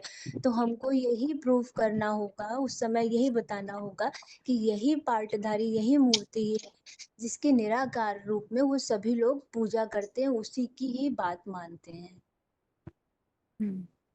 ठीक है माता जी। यहाँ आदर्श माता जी उनका नाम लिखा है। माता जी अपना रोल नंबर बताइए। 20,210। 20,210। ठीक है माता जी, यहाँ प्रश्न एक है और, आप कहाँ जी। से बात कर रहे हैं? कानपुर से दीदी। अच्छा ठीक है। प्रश्न ये है, एक तो मानसा के माता जी आपका भी फोन अनम्यूट है, आप दोनों के लिए भी प्रश्न है ये। यहाँ श्लोक में बात आई हुई है सनातनी रूप, तो ये अव्यक्त मूर्ति ना का सनातनी रूप क्या है? सनातनी रूप किसे कहा जाता है? सनातन पुराने से पुराना दीदी। पुराना से पुराना। सनातनी माने पुराने से पुराना, आदि सनातन। इसे पुराना क्यों कहा गया? क्योंकि इसी से सारे धर्म, सारी मतलब सृष्टि का उत्पत्ति इसी से होती है। अच्छा ठीक है। तो 11वें अध्याय में ये पुराना रूप है, इसके लिए कोई श्लोक आया है?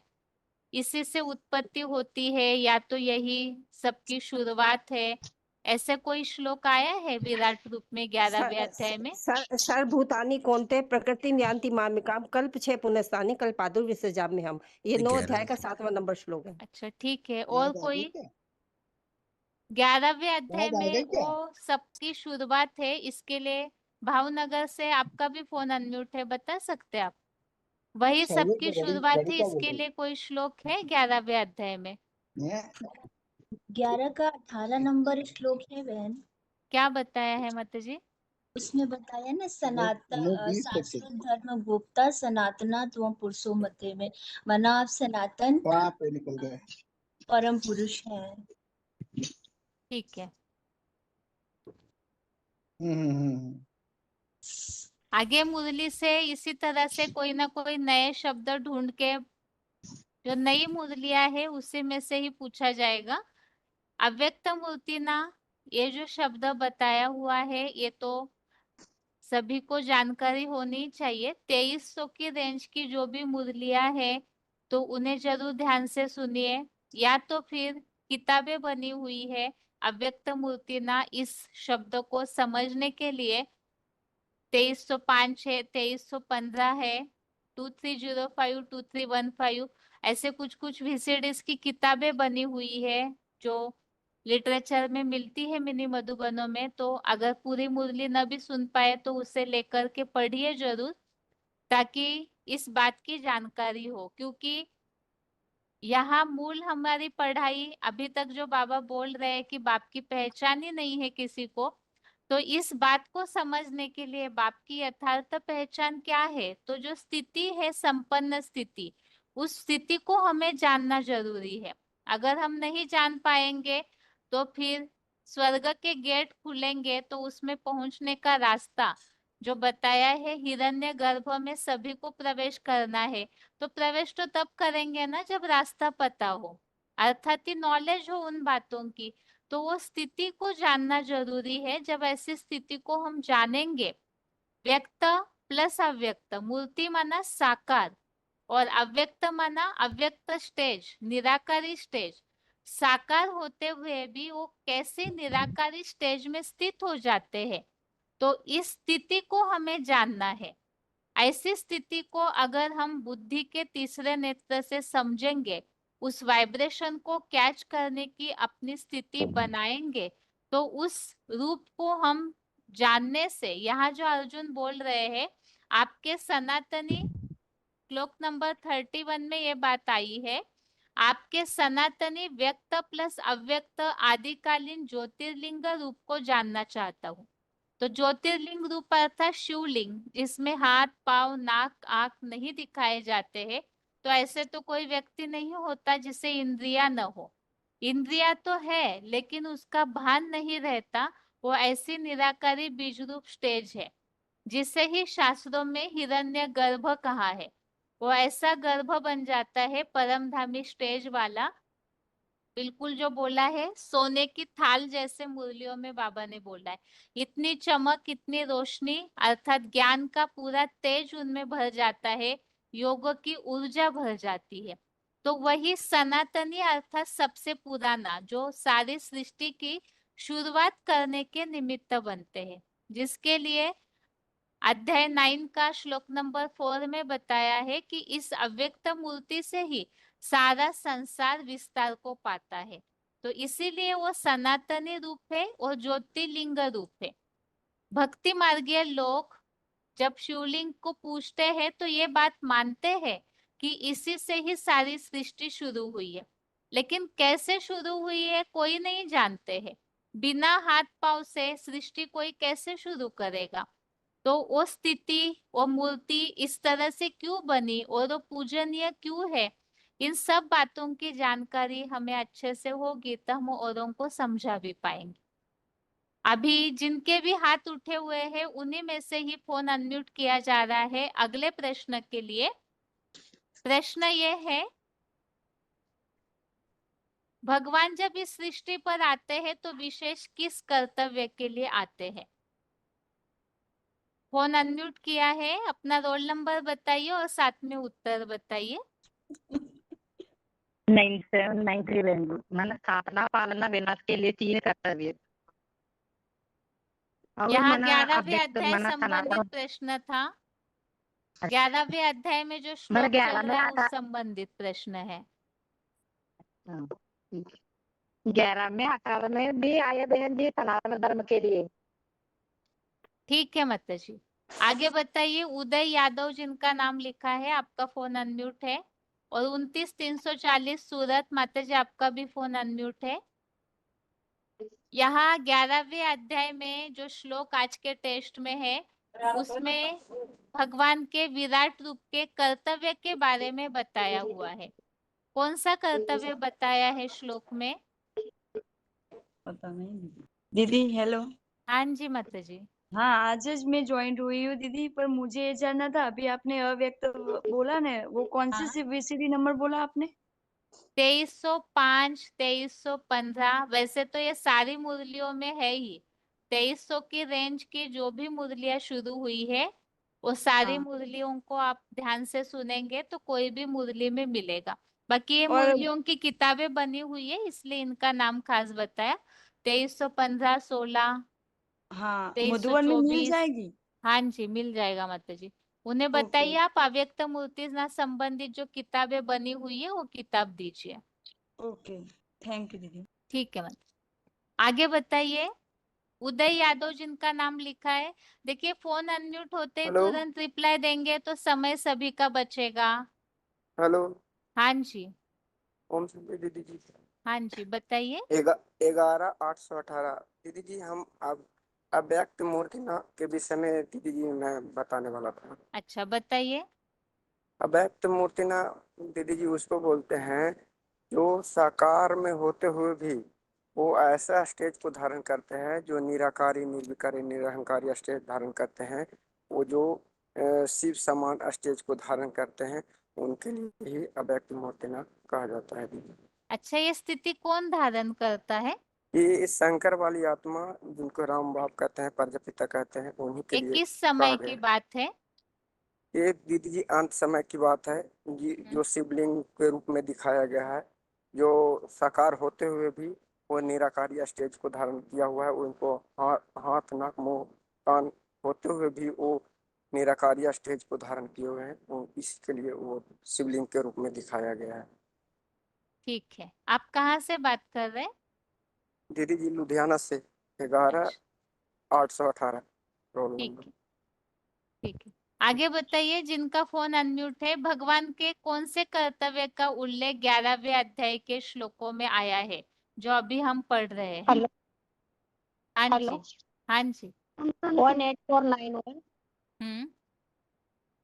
इसमें आया है ये जो सब विधर्मी आत्मा है ना, विधर्मी सेनाएं को उसका विनाश करने के लिए और कल्पांतकालीन विकराल संगठनार्थ लगाओ श्रेष्ठ वैकुंठ की स्थापना करने के लिए मैं आया हूँ। ठीक है, आगे बताइए जिनका फोन अनम्यूट है। हाँ जी। बाबा ने बोले मैंने यहाँ भगवान आप कल्प का अंत कराते हैं, ना विनाश कराते हैं। और जो विश्व में सब धर्मों का जो श्रेष्ठ आत्मा है ना, 9 दुनिया के लिए उनका संगठन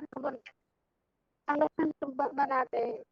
जो सब धर्म में गए हुए 108 आत्माएं खास श्रेष्ठ आते हैं वो सुनते हैं, उनका संगठन बनाते हैं नई दुनिया के लिए। जो 14 जो 4 अध्याय में भी आया हुआ है ना, जो सर्वधर्म जो यदाई धर्म तक लाड़ी भगवती भारत, और एक का भी आया हुआ है ना कि धर्म संस्थापना मैंने धर्म का मैंने जो सत्य धर्म का स्थापना करने के लिए मैं आया हुआ हूँ।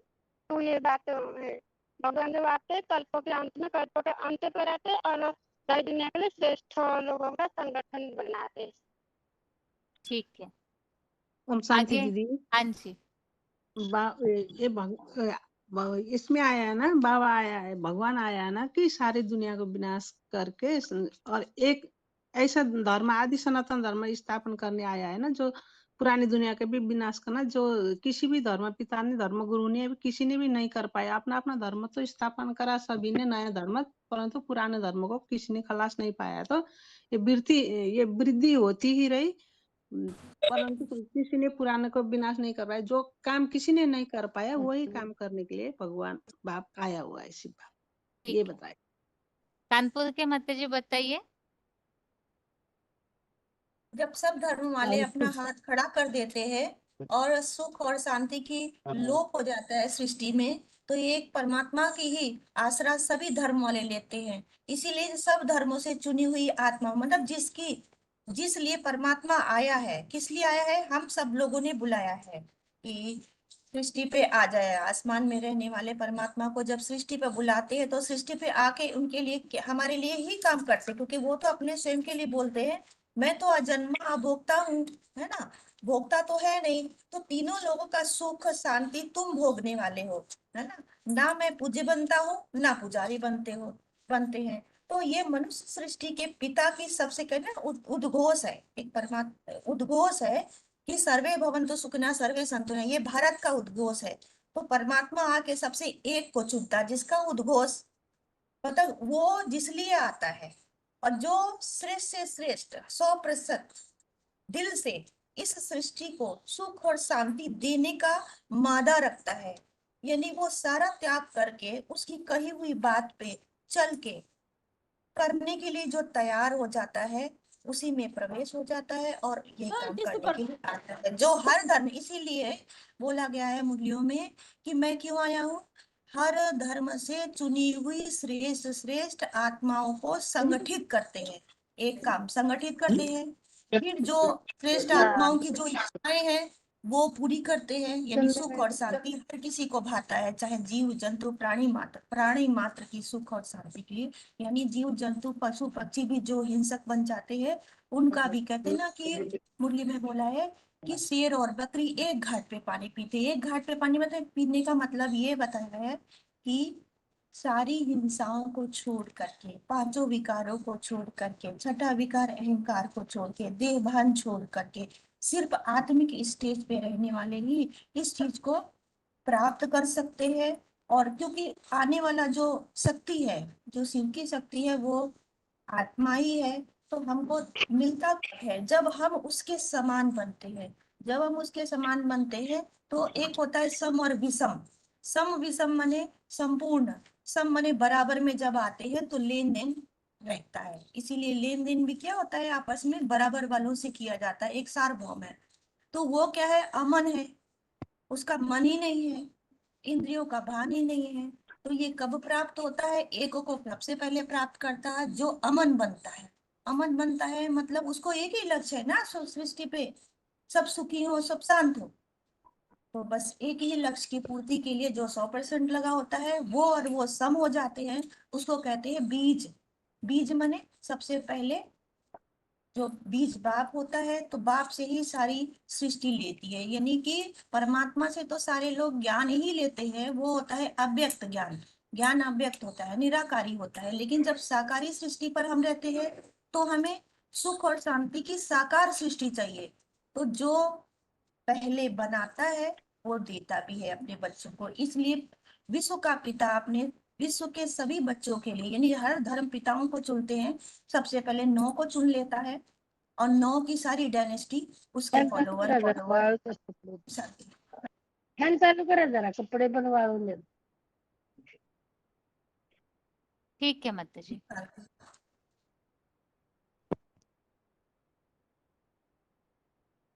अभी हाथ नीचे किए जा रहे हैं सभी के, आधा घंटे का ही समय है। इसमें एक बात और है कि कुछ VCD नंबर आपको बताए जाएंगे। अव्यक्त मूर्तिना की तरह ही नई मुरलियों में इसी बात को समझाते समय बाबा ने हिरण्यगर्भ इस शब्द का भी उल्लेख किया है। अव्यक्त मूर्तिना जैसे निराकारी स्टेज अव्यक्त स्टेज की यादगार है, इसी तरह से हिरण्यगर्भ का उल्लेख शास्त्रों में आया है, जो अव्यक्त मूर्तिना का ही ऐसा संपन्न रूप को ही अलग शब्दों में शास्त्रों में बताया हुआ है। तो ये कुछ मुरली आपको बताई जाएगी, तो इन मुरलियों में से ही आप जरूर सुन करके इस शब्द को समझने का प्रयास कीजिए।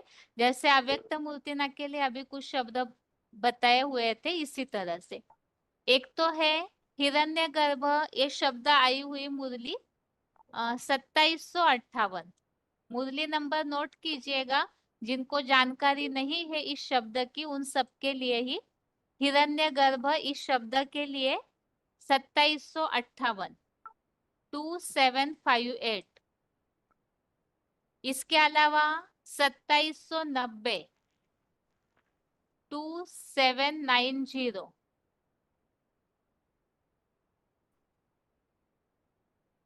2790। जितना हो सके आप सभी को संभव हो तो अपना समय निकाल करके इन मुरलियों को सुनिए। इसमें बीच वाले पोर्शन में ही बाबा ने ये शब्द बताया है, तो मुरली तो पूरी सुननी पड़ेगी आपको, क्योंकि बाबा का जो फ्लो है वो इस शब्द को समझाने के लिए ही बाबा आगे पीछे की सारी बातों को बताते हैं। इसीलिए ही जो मुरलियों में से कम एक दो मुरलियां जितनी आप सुन सकते हैं, कभी ना कभी समय निकाल के जरूर सुनिए। 2569 2569 नंबर सभी नोट कर रहे होंगे। जिन्हें भी जानने की इच्छा है, वैसे जानना तो सभी को ही चाहिए, इसीलिए सभी के हिसाब से ही बताया जा रहा है। अब इतनी हजारों मुरलियों में से तो एक एक करके छाट नहीं पाएंगे, इसीलिए नंबर अगर बताएंगे तो आप उन मुरलियों को सुन सकते हैं। एक है 3336 3336।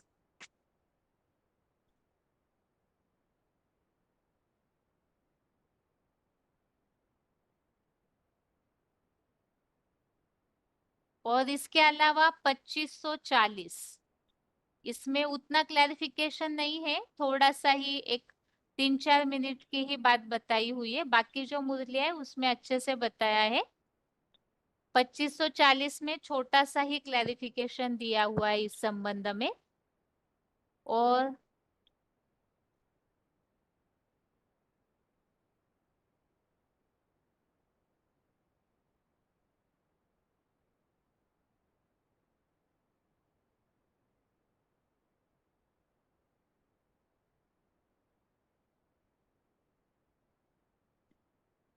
तीस 3046 3046।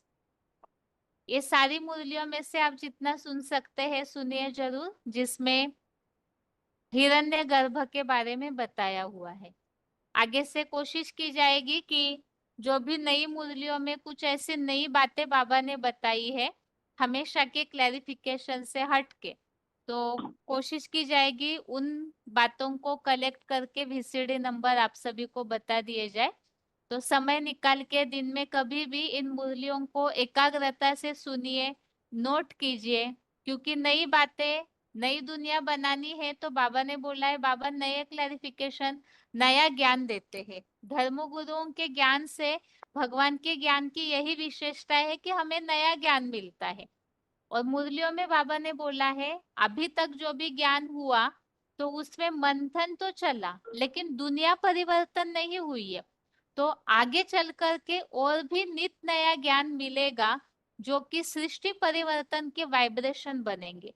तो जो अभी तक बाबा सुना चुके हैं हजारों मुरलियां, अगर हम वो सुन के पूरी तरह प्रिपेयर नहीं हुए, बुद्धि की स्टेज को ऐसे नहीं बनाए, तो आगे और जो नया क्लैरिफिकेशन मिलेगा संपन्न स्टेज बनाने जिससे दुनिया परिवर्तन हो जाए, तो वो अभी से ही हम सुनेंगे, पहले से ही रेडी रहेंगे सारा ज्ञान सुन के। तभी नया ज्ञान जो है, नई अवस्था वाला जो बोला है जगत भी परिवर्तित है, तो वो स्थिति के लिए अभी जो भी मुरलियां हो चुकी है वो सारी सुन के पूरी होनी चाहिए। तभी ही और गहरे जो क्लैरिफिकेशन निकलेंगे वो हम समझ पाएंगे। तो इसलिए प्रयास जरूर करिए। अव्यक्त मूर्ति ना, इसको बहुत अलग अलग तरीके से बाबा ने समझाया है। तो 2300 की रेंज की मुरलियां और अभी हिरण्यगर्भ के लिए कुछ मुरलियां बताई, उसे सुन करके तैयार रहिए ताकि आगे आपको और नई नई बातों को ढूंढ करके बताया जाएगा। और अभी फोन अनम्यूट किया जा रहा है टॉपिक के हिसाब से, क्योंकि आधा घंटे का ही समय, उसमें हो सकता है 2 या 3 माताओं भाइयों का ही सुन के हो पाएगा, लेकिन पहले से बता के रखा है टॉपिक के लिए।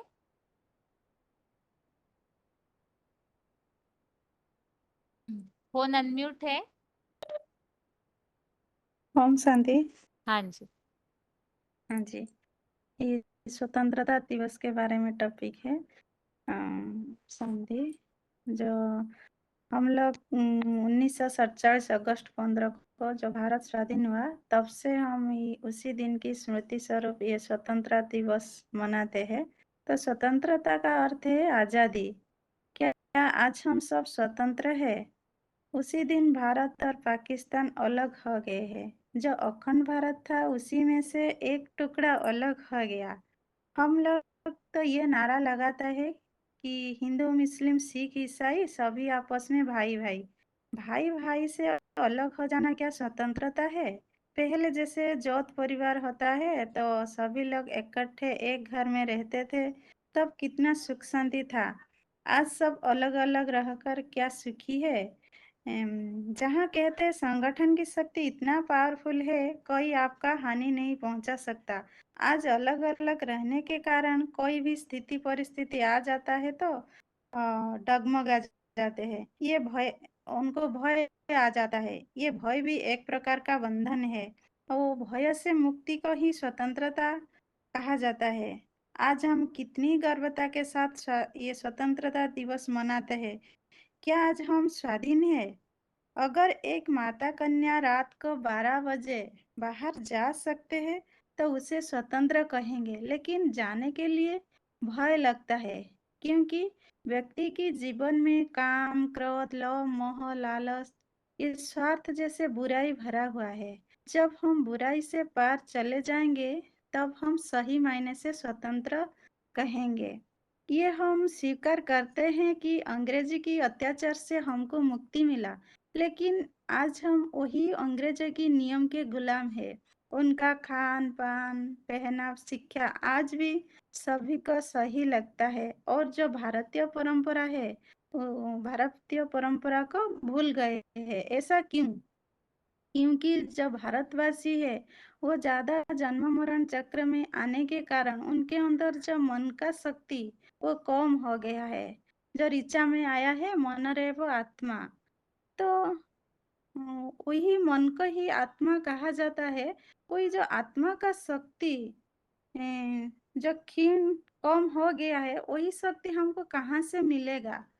जब हम आत्मा का पिता परम पिता परमात्मा से जुड़ेंगे तो उन्हीं के साथ जग लगाएंगे तो मिलेगा ना, लेकिन उनको पहचानेंगे कैसे? और उनके साथ जग लगाएंगे कैसे? वो तो परम धाम निवासी है, हम तो देहधारी हैं, तो कैसे पहचानेंगे? जो रामायण में आया है ना, जब जब बड़े अधम असुर अभिमानी तब तब लेते प्रभु मनुष्य शरीर। और गीता में भी आया है, अब जानन्ति मां मूढ़ा मानुषी तनु आश्रित। वो जो साधारण मनुष्य तन में आए हुए भगवान है, उनको कैसे पहचानेंगे? आज तो दुनिया में कितने साधारण लोग हैं, तो उन्हीं को हम कैसे पहचानेंगे? ना ज्ञान के माध्यम से पहचानेंगे। कौन सा ज्ञान? जो पुस्तकों में बंधा हुआ ज्ञान नहीं, जो गीता में आया है ना, आध्यात्म विद्या विद्यानां, वही आध्यात्म ज्ञान, जो आत्म ज्ञान स्वयं परमपिता परमात्मा ने आकर के अभी हमको दे रहे हैं। और आत्मज्ञानों को प्राप्त करने वाले व्यक्ति परम शांति और स्वतंत्र को प्राप्त करेंगे। इसके लिए हमको श्रद्धा और स्वयं को धारण करना पड़ेगा, जिसके लिए गीता में आया है, श्रद्धावान लभते ज्ञानं तत्पर संयत नित्य ज्ञानं लब्धा परं संयतेन्द्रिय। संयतेन्द्रिय ज्ञानं लब्धा परं शांति मयि रण्याधि गच्छन्ति।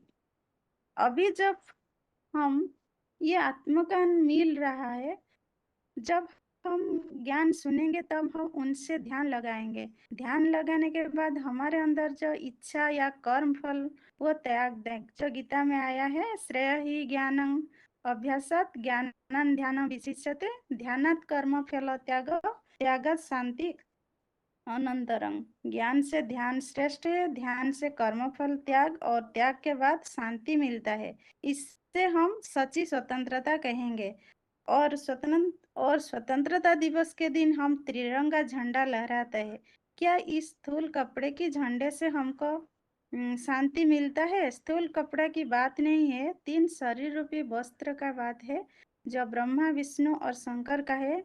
जो स्कूल में बच्चे प्रार्थना करते हैं, गुरु ब्रह्मा गुरु विष्णु गुरुदेव महेश्वर गुरु साक्षात् परम ब्रह्म तस्मै श्री गुरवे नमः। तो भगवान जब इस सृष्टि पर आते हैं तो 3 देवों के द्वारा 3 कर्तव्य करते हैं, स्थापना, विनाश और पालना। इसके लिए गीता में आया है अभिभक्तं च भूतेषु विभक्त इव च स्थितं भूतभर्तृ च तत् ज्ञेयं ग्रासिष्णु प्रभविष्णु च। और जो इसमें जो 3 कलर दिखाते हैं हरा सफेद नारंग, ये 3 का यादगार है ब्रह्मा विष्णु और महेश्वर। हरा जो रंग है हरा माना प्रकृति माता, जो नई दुनिया स्वर्ग का इशारा कर रहा है। नई दुनिया कैसे हरा भरा रहता है। आज प्रकृति तामसी बन गई है। मनुष्य के अंदर अज्ञान बढ़ने के कारण वह प्रकृति को नष्ट करके पत्थर का मंजिल बना रहा है। जब विनाशी है, एक झटका आएगा तो चूर चूर हो जाएगा। आज मनुष्य मूढ़ बन गया है, लेकिन ये हमारा भूल नहीं है। जो गीता में आया है तमोतु अज्ञानजं विद्धि महेन सर्वदेहिनां प्रमादालस्य निद्राभि तत् निबध्यन्ति भारत। जो तमोगुण के कारण मनुष्य ऐसा बन जाता है, जो आलस्य लापरवाही निद्रा द्वारा कलिजुग अंत में रौरव नर्क में बांध लेता है। तो हम अगर हरे कपड़े वस्त्रधारी ब्रह्मा को जान जाएंगे तो उसी प्रकृति माता की कर्म को फॉलो करेंगे तो सतयुगी सुखी दुनिया में पहुंच पाएंगे। और उसके बाद आता है नारंगी। जो नारंगी माना क्या, क्रांति। हमारे अंदर जो इच्छा कामना लालसा है उसे मारकर हम शांति को प्राप्त करेंगे। नारंगी वस्त्रधारी शंकर को जान जाएंगे तो उसी जगत पिता महादेव से अनेक जन्मों का सुख शांति को प्राप्त करेंगे। और उसके बाद सफेद। सफेद जो होता है, जैसे क्रांति के बाद शांति आता है, जैसे अंग्रेजों के साथ लड़ाई लड़कर भारत आजाद हुआ, वैसे ही पुरानी दुनिया का विनाश जो शंकर का त्रिशूल का यादगार दिया है। 3 तरीके के तरीके से ये विनाश होता है, जैसे प्राकृतिक आपदाएं, गृह युद्ध और एटॉमिक विस्फोट। ये 3 तरीके से पुरानी दुनिया का विनाश होकर विष्णु का नई दुनिया स्थापन हो जाएगा। सफेद सतयुग आ जाएगा। जब हम इस 3 शरीर रूपी कपड़ा को जानेंगे तब गर्भ में हम कहेंगे विजय विश्व त्रिरंगा प्यारा, झंडा ऊंचा रहे हमारा। और स्वतंत्रता दिवस के दिन हम ये नारा लगाते हैं भारत माता की जय, वंदे मातरम, ऐसे नारा लगाते हैं। ऐसा क्यों, मातृ का जय और वंदना क्यों करते हैं? क्योंकि आज की जो समाज है वो तो कन्या माता को नीचा समझते हैं और सन्यासी भी कहते हैं नारी नरक का द्वार है। फिर भारत माता का गायन भजन क्यों करते हैं? क्योंकि भारत पिता के साथ जब भारत माता जोड़ जाता है, जिसे कोई भी यज्ञ रचा जाता है, पति पत्नी आहुति डालते हैं और उसे शुभ माना जाता है। ऐसे ही भगवान ने सृष्टि पर आकर माताओं के द्वारा स्वर्ग की गेट खोलते हैं और भारत पिता भारत माता के साथ मिलकर ये जो 5 विकार रूपी कलिजुग दुनिया को सभी दुनिया से सभी आत्मा को स्वतंत्र बनाकर सतयुगी नई दुनिया में ले जाएंगे। तो अभी जहाँ जहाँ भी ये आध्यात्मिक विद्यालय खुला हुआ है, वहाँ जाकर थोड़े समय देकर अगर हम ये आत्मज्ञान को प्राप्त करेंगे तो सुख प्राप्त करेंगे तो सुख स्वतंत्र रहेंगे। और जैसे कहते हैं खुद भी स्वतंत्र रहेंगे और दूसरों को भी स्वतंत्र रहने देंगे। ओम शांति। ठीक है, आगे बताइए माता जी। जी दीदी, दीदी ये मैंने ना पिछले साल लिखा था 15 अगस्त पे, इसलिए मैंने कुछ नए पॉइंट्स बाबा के अभी जो आपने सुनाए थे उसको थोड़े ही ऐड किए हैं। मैं बोलती हूँ। 15 अगस्त का दिन क्यों मनाया जाता है? क्योंकि हमारे देश को आज़ादी मिली अंग्रेजों से, उनके अत्याचार से। वे हिंदुओं को छोटा समझते थे और हम पर राजाई करते थे। तो महात्मा गांधी ने स्वतंत्रता सेनानियों के साथ मिलकर हमें अंग्रेजों से छुटकारा दिलवाया, जिसके आयोजन में धीरे धीरे लगभग पूरा ही भारत शामिल हो गया था। और इस तरह से अंग्रेज देश को छोड़कर चले गए, यानी हम स्वतंत्र हुए। हमारे देश को तो गुलामी से आज़ादी मिली, पर हमें आज़ादी मिली? हम क्वेश्चन करेंगे। हमारे अपने दुखों दर्दों से। देश स्वतंत्र होना और स्वयं स्वतंत्र होना दोनों अलग अलग बातें हैं। देश परतंत्र है, माना कि किसी और के कंट्रोल में है, वो अपने स्वार्थ के लिए अपने हिसाब से हमारे देश को चला रहा है। वैसे ही हम भी अपने विकारों के कंट्रोल में हैं। काम, क्रोध, लोभ, मोह, अहंकार हमें अपने हिसाब से चलाते हैं, दुखों में, विकारों में बंधते जा रहे हैं। हमने देखा कि गांधी जी को बापू का खिताब मिला। क्यों? क्योंकि उन्होंने बाप वाला कर्तव्य निभाया, बच्चों को दुखों से छुड़ाने का, तो वे देश के बापू बने। तो हमारे दुखों से हमारी आत्मा को छुटकारा कैसे मिलेगा? कौन छुटकारा दिलाएगा? उसका नाम क्या है? जैसे हमारे शरीरों के माता पिता को हम जानते हैं, जिन्होंने हमें जन्म दिया, और हम उनका नाम भी बता सकते हैं। पर वास्तव में हम ज्योति बिंदु आत्मा हैं, और हम आत्माओं का पिता है परमपिता परमात्मा शिव। जैसे शरीरों के माता पिता, वैसे हमारी आत्माओं का भी पिता है, जिसे कहा जाता है परमपिता परमात्मा शिव, जिसका स्वरूप भी हम आत्माओं की तरह अति सूक्ष्म चमकते सितारे के समान है। हमारे पिता शिव हम आत्माओं को विकारों से, दुखों के बंधन से छुड़ाने आते हैं। उनका कर्तव्य है कि वो हमें हमारे विकारों और दुखों के बंधन से मुक्त करे और सुख शांति दे। तभी कहते हैं दुख हरता सुख करता। कभी तो दुख हरा होगा, तब कहेंगे कि हम यानी हम ज्योति बिंदु आत्मा आजाद हुए, निर्बंधन हुए, स्वतंत्र हुए। विकारों का बंधन एक मूल कारण है कि स्वतंत्रता के बाद जो समानता और खुशहाली देश में आनी चाहिए थी, वो नहीं दिख रही है, बल्कि दुख का ही सामना कर रहे हैं। भ्रष्टाचार, व्यभिचार बढ़ा ही है। ये स्वतंत्रता नहीं है। तुलसीदास ने भी कहा है, स्वाधीन सपने हूँ सुख नाही, कर विचार देखो मन माही। तो आज हम अधीन हैं अपने कर्मेंद्रियों के, विकारों के, या फिर प्राइम मिनिस्टर जैसा ऊंचा पद ही क्यों ना हो, वो भी स्वाधीन नहीं है। अब स्वाधीन बनाने के लिए आत्माओं का पिता इस सृष्टि पर आया हुआ है। स्वाधीन बनने की यादगार में तिरंगे को फहराते हैं, जिसके लिए हम गाते हैं, विश्व विजय तिरंगा प्यारा, झंडा ऊंचा रहे हमारा। हम अपने तिरंगे की महिमा में ये गीत गाते हैं, पर कपड़े के का झंडा विश्व पर विजय कैसे पाएगा, जीत कैसे पाएगा? जीत तो जीत या हार तो मनुष्यों की होती है। फिर दीदी ये कुछ पॉइंट्स है 7-8 जो हूबहू बाबा के ही हैं, मनुष्यों की होती है। फिर कपड़े के झंडे की जीत का क्या अर्थ है? गीता में आया है 2:22 में, वासांसी जीर्णानि यथा विहाय नवानि गृहाणि नरो अपराणी। इसमें शरीर को कपड़ा कहा गया है। 3 कपड़े धारण करने वाली 3 प्रकार की आत्माएं हैं। ये 3 पाठधारी हैं जिन्होंने विश्व विजय करके दिखलाई, विश्व का झंडा लहराया है, विजय का झंडा लहराया है। किस बात पर विजय पाई? सारी वसुधैव को एक कुटुंब बनाया, सारे संसार को एक परिवार बना के दिखाया। ये वे 3 मूर्तियां हैं जिनके लिए कहा जाता है त्रिमूर्ति शिव। भगवान बाप आते हैं तो 3 मूर्तियों के द्वारा संसार में उजागर होते हैं, ब्रह्मा, विष्णु और शंकर। ये ही वे 3 मूर्तियां हैं जो कपड़े के झंडे में उनके नाम के आधार पर 3 रंगों में दिखाए जाते हैं, जिन्होंने भगवान बाप के ज्ञान के द्वारा विश्व को एक कुटुंब बनाया, सारे विश्व पर जीत पाई, एक सद्धर्म की स्थापना करके।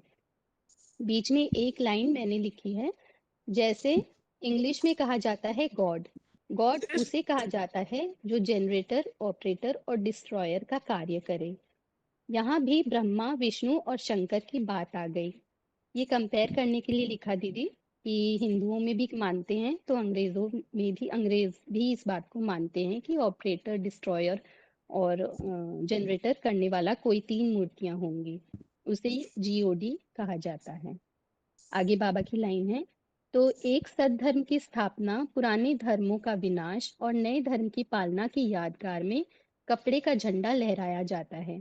सबसे ऊपर है क्रांतिकारी लाल वस्त्र जो ज्ञान की क्रांति फैलाए, जो शंकर के तीसरे नेत्र की यादगार है। ऐसे ज्ञान की ज्वाला फैलती है कि दुनिया के अंदर बड़े से बड़ा रेवोल्यूशन हो जाता है। एक सद्धर्म की स्थापना में सहयोगी बनने वालों के अलावा सबका विनाश होता है। सफेद रंग विष्णु के कार्य की यादगार है, भगवान के सहयोगियों की पालना उनके द्वारा होती है, और हरा रंग ब्रह्मा के ब्राह्मण धर्म की स्थापना का प्रतीक है। ये वे 3 मूर्तियों के कर्तव्य हैं जिनकी यादगार में झंडा लहराया जाता है, जिनकी सृष्टि पर विजय हुई थी। अब फिर कलयुग के अंत में वो ही समय रिपीट हो रहा है। ये ज्ञान, ये मैं लिख रही हूँ, ये ज्ञान सुन समझने। जैसे तिरंगे का आध्यात्मिक अर्थ है, उसी तरह अशोक की लाट में जो 3 शेर हैं, उसका आध्यात्मिक अर्थ है कि इन 3 शेरों ने जो झंडे में 3 रंग के रूप में दिखाया है, उन्होंने दुख की दुनिया का नाश किया। इसीलिए नाम है अशोक लाट की लाट। अशोक की लाट के नीचे लिखा जाता है सत्यमेव जयते। सत्य में ही जीत होती है, और भक्ति मार्ग में कहा है सत्यम शिवम सुंदरम। तो उस एक सत्य की के जीत की बात है, जिसके द्वारा भगवान आकर सारी सृष्टि की आत्माओं को स्वाधीन बनाते हैं ज्ञान द्वारा। ये ज्ञान सुन समझकर भगवान के कार्य में सहयोगी बने। ओम शांति। ठीक है। हाँ जी 4783 आपका क्या 7-8 मिनट में कंप्लीट हो पाएगा टॉपिक? नहीं कंप्लीट होगा, क्योंकि मैं तो तैयारी भी नहीं किया, लेकिन थोड़ा सा इसे मौखिक से बोलता हूँ, अच्छा शॉर्ट टाइम में बोलता हूँ। ठीक है ठीक है, बताइए। नहीं होगा तो फिर अगले क्लास में बताइए। ना, मेरा टॉपिक लंबा होगा, लेकिन थोड़ा सा मैं बोल देता हूँ। हाँ जी। तो ये जो स्वाधीनता है, स्वाधीन जीवन सुखी जीवन, और पराधीन के बारे में बताया गया है, पराधीन सपने सुख नहीं, क्या कर देख मन आई। ये मनुआ तू विचार करके देख, भगवान तो सबको बुद्धि रूपी दात दी हुई है, तो अपने बुद्धि की इस्तेमाल करके देखे अपने जीवन में कि हम सुखी संपन्न है। इसके आधार पर शॉर्ट स्टोरी में शेयर करता हूँ कि एक व्यक्ति का मौत हो जाता है, उसको यमराज के दूत आके पकड़ते हैं। आवाज आपका डिस्टर्ब हो रहा है, कट हो रहा है बीच में।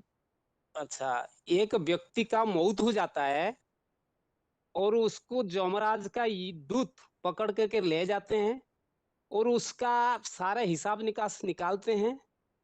तो उसका पुण्य फल 50% और पाप का फल 50% आता है। सुनाई देता है? हाँ जी।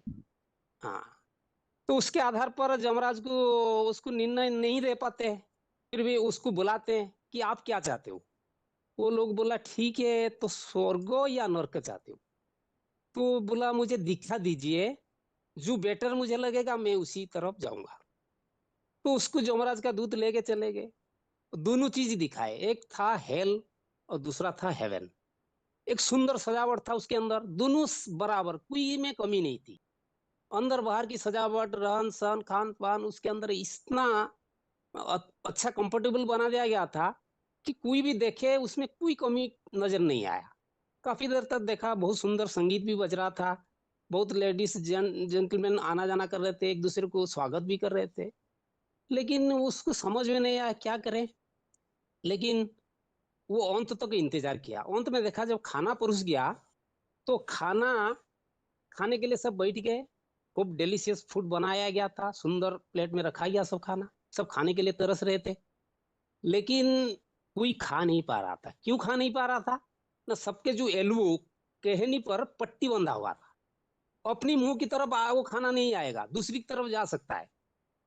तो वो जो नरक लिखा हुआ था जहां, उस हॉल में जितने लोग थे वो इंतजार करते करते परेशान हो गए, अपने मुंह डाल के खाना खाना शुरू कर दिया, जैसे जानवर खाना खाते हैं। अब मुंह डाल के खाना खाएंगे तो सारा खाना अपने मुंह में, आंख में, कान नाक में फंसेगा, तो इससे विकृति हो गया, जलन पैदा हो गया। एक दूसरे के माने मुंह को, अपने मुंह को दूसरे के कपड़े में पूछने लगे। तो ये हालत हो गया कि उसके अंदर लड़ाई झगड़ा, मारा मारी, लात घुसा स्टार्ट हो गया। बड़ा विकृत माने माहौल पैदा हो गया, मुंह से अवर्चनीय शब्द भी निकला। फिर वो जाके स्वर्ग में देखा गया ना, वही लोग थे, लेकिन सबके हाथ में वही पट्टी बंधा हुआ था। लेकिन वो जब देखे खाना आया तो थोड़ा सा इंतजार किए, फिर अपना हाथ तो दूसरी तरफ जाएगा ना, खुद की तरफ ना नहीं आ सकता, तो ये खाना उठा के दूसरे को खिलाया। दूसरे ने सोचा वो तो मेरे खिलाए, मैं भी उनको खिलाऊं। तो मतलब help others God will help you. जब दूसरों को हम मदद करेंगे, ऑटोमेटिकली अपना मदद भगवान से हो जाता है। मतलब वहां शांत परिस्थिति था, कोई प्रकार का भय माहौल पैदा नहीं हुआ, कोई गंडगोल लड़ाई झगड़ा नहीं हुआ। तो इस प्रकार का दृश्य जो देख के आया वो निष्पत्ति लिया। तो ये कहने का मतलब घोर कलयुग अंत का जो समय अभी तमोप्रधान रूपी अज्ञानता है, पूरे विश्व में 500-700 करोड़ मनुष्य आत्माओं को अपने अपने चपेट में ले रखा है। सब पराधीनता की श्रृंखला से बंधे हुए, सबका हाथ पैर बंधा हुआ है। रावण, माया रावण आत्मा रूपी सीताओं को पंचवटी माने 5 प्रकृति से बना हुआ शरीर में जो आत्मा है उसको अपहरण कर लिया, मतलब अपना काम क्रोध लोभ मोह अहंकार की गुण की आदत के आधार पर सबको माने चुरा लिया। तो आज समग्र विश्व में क्या है ना, प्रजातंत्र है माने परतंत्र, कोई भी स्वतंत्र आजाद नहीं है, सब गुलाम है। क्योंकि मतलब प्रकृष्ट माने जायते, प्रकृष्ट रूपेण जायते, जो दूसरे के बात को मानता है, अपना कुछ अस्तित्व नहीं है। आज कोई दे दिया उसकी बात मान लिया, कल और कुछ दे दिया उसकी बात मान लिया। तो इस प्रकार का प्रजाओं को संतुष्ट तो जिंदगी भर कोई कर नहीं सकता।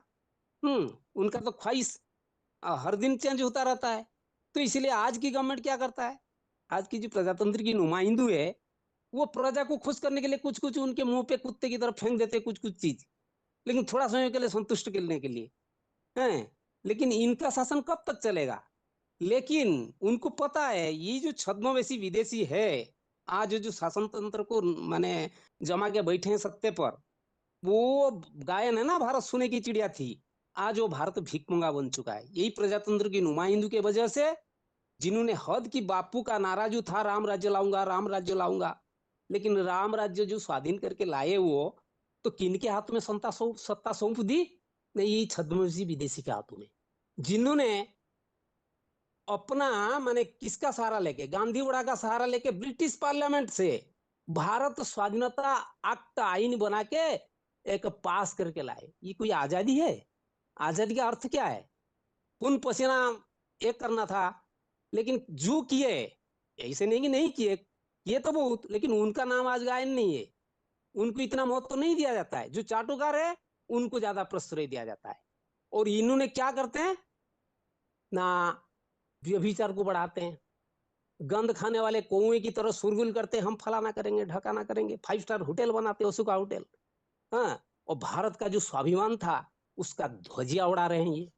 जो भारत सच्चा सोना था, सत्य अहिंसा पवित्रता का भित्तिभूमि भी था, इतना सशक्त मजबूत था, मानव आत्मा लक्ष्मी नारायण जैसे श्रेष्ठ सच्चा हीरा थे, सत्य का अभाव नहीं था जिसको बताएगा नासो तो विदोते भावो नाभावो विदोते सतो, लेकिन वो आज गायब हो चुका है। ये आपको है रुकना होगा, अभी 2 ही मिनट बाकी। ठीक है। बाकी कुछ कुछ जैसे बहुत कठोर शब्द यूज करते हैं, तो अगर कहीं सभा में जाके हमें बोलना है सामूहिक जगह पे तो थोड़ा सा नहीं, मैं शब्द आपको देखने समझा मैं होंगे हमें। चलिए यहाँ तो ठीक ठीक है, ज्ञान में चलने वाले ही माताएं भाई सुन रहे, लेकिन कहीं ऐसा न हो फिर कि इन्हीं शब्दों को कोई अपने बुद्धि में रख ले, तो थोड़ा नहीं नहीं, डरना हमारे किसको नहीं है, विश्व दरबार में हम कहने के लिए तैयार है, डरना किसको नहीं है। क्या विश्व दरबार में सच्चाई को उपस्थापन करने में कोई डर नहीं है हाँ, हमारे। सो तो ठीक है, लेकिन जैसे देखिए बाबा की मुरलियों में जो भी बातें आती है, तो बाप को तो अपने बच्चों को डांटने का भी अधिकार है, प्यार का भी, लेकिन हम तो सब आत्मा आत्मा भाई भाई है ना, तो उस हिसाब से जो बोला है ना कि सच बोलना है, लेकिन ऊपर से मीठा घोल करके, ऊपर से इतना मिठास हो कि वो कड़वाहट जो है वो पता भी ना चले कि कुछ कड़वी दवाई दी जा रही है। वो तो हाँ, वो तो ठीक है, टाइम सिचुएशन व्यक्ति विशेष को देखते हुए बात रखना है, इसे नहीं हाँ कि जी, हाँ, माना कुछ ठीक। कुछ शब्द जो एकदम कठोर जैसे होते हैं ना, तो थोड़ा उससे परिवर्तन करना जरूरी है। बात तो सारी सही बता रहे हैं, हम सच्चाई ही बता रहे हैं, जो आज की दुनिया की हालत है। सभी न्यूज़पेपर में एक दूसरे की जो भी बातें हैं वो तो ओपन करते ही है, लेकिन हम तो आध्यात्मिक स्तर वाले हैं, तो इस हिसाब से हमें थोड़ा ध्यान रखना होगा। ठीक है, आप अपना टॉपिक प्रिपेयर करके रखिए, अगली बार बताइए। ठीक है। बाकी अभी जिन्होंने भी हाथ उठा के रखा है, ये तो पहले से ही किसी किसी ने बता के रखा था, इसीलिए बाकी टॉपिक रेडी करके ही रखिए। अगले क्लासेस में भी ये टॉपिक के लिए ही हाथ फोन अनम्यूट किया जाएगा। अभी आज के लिए क्लास यहाँ ही पूरा करते हैं। ओम शांति।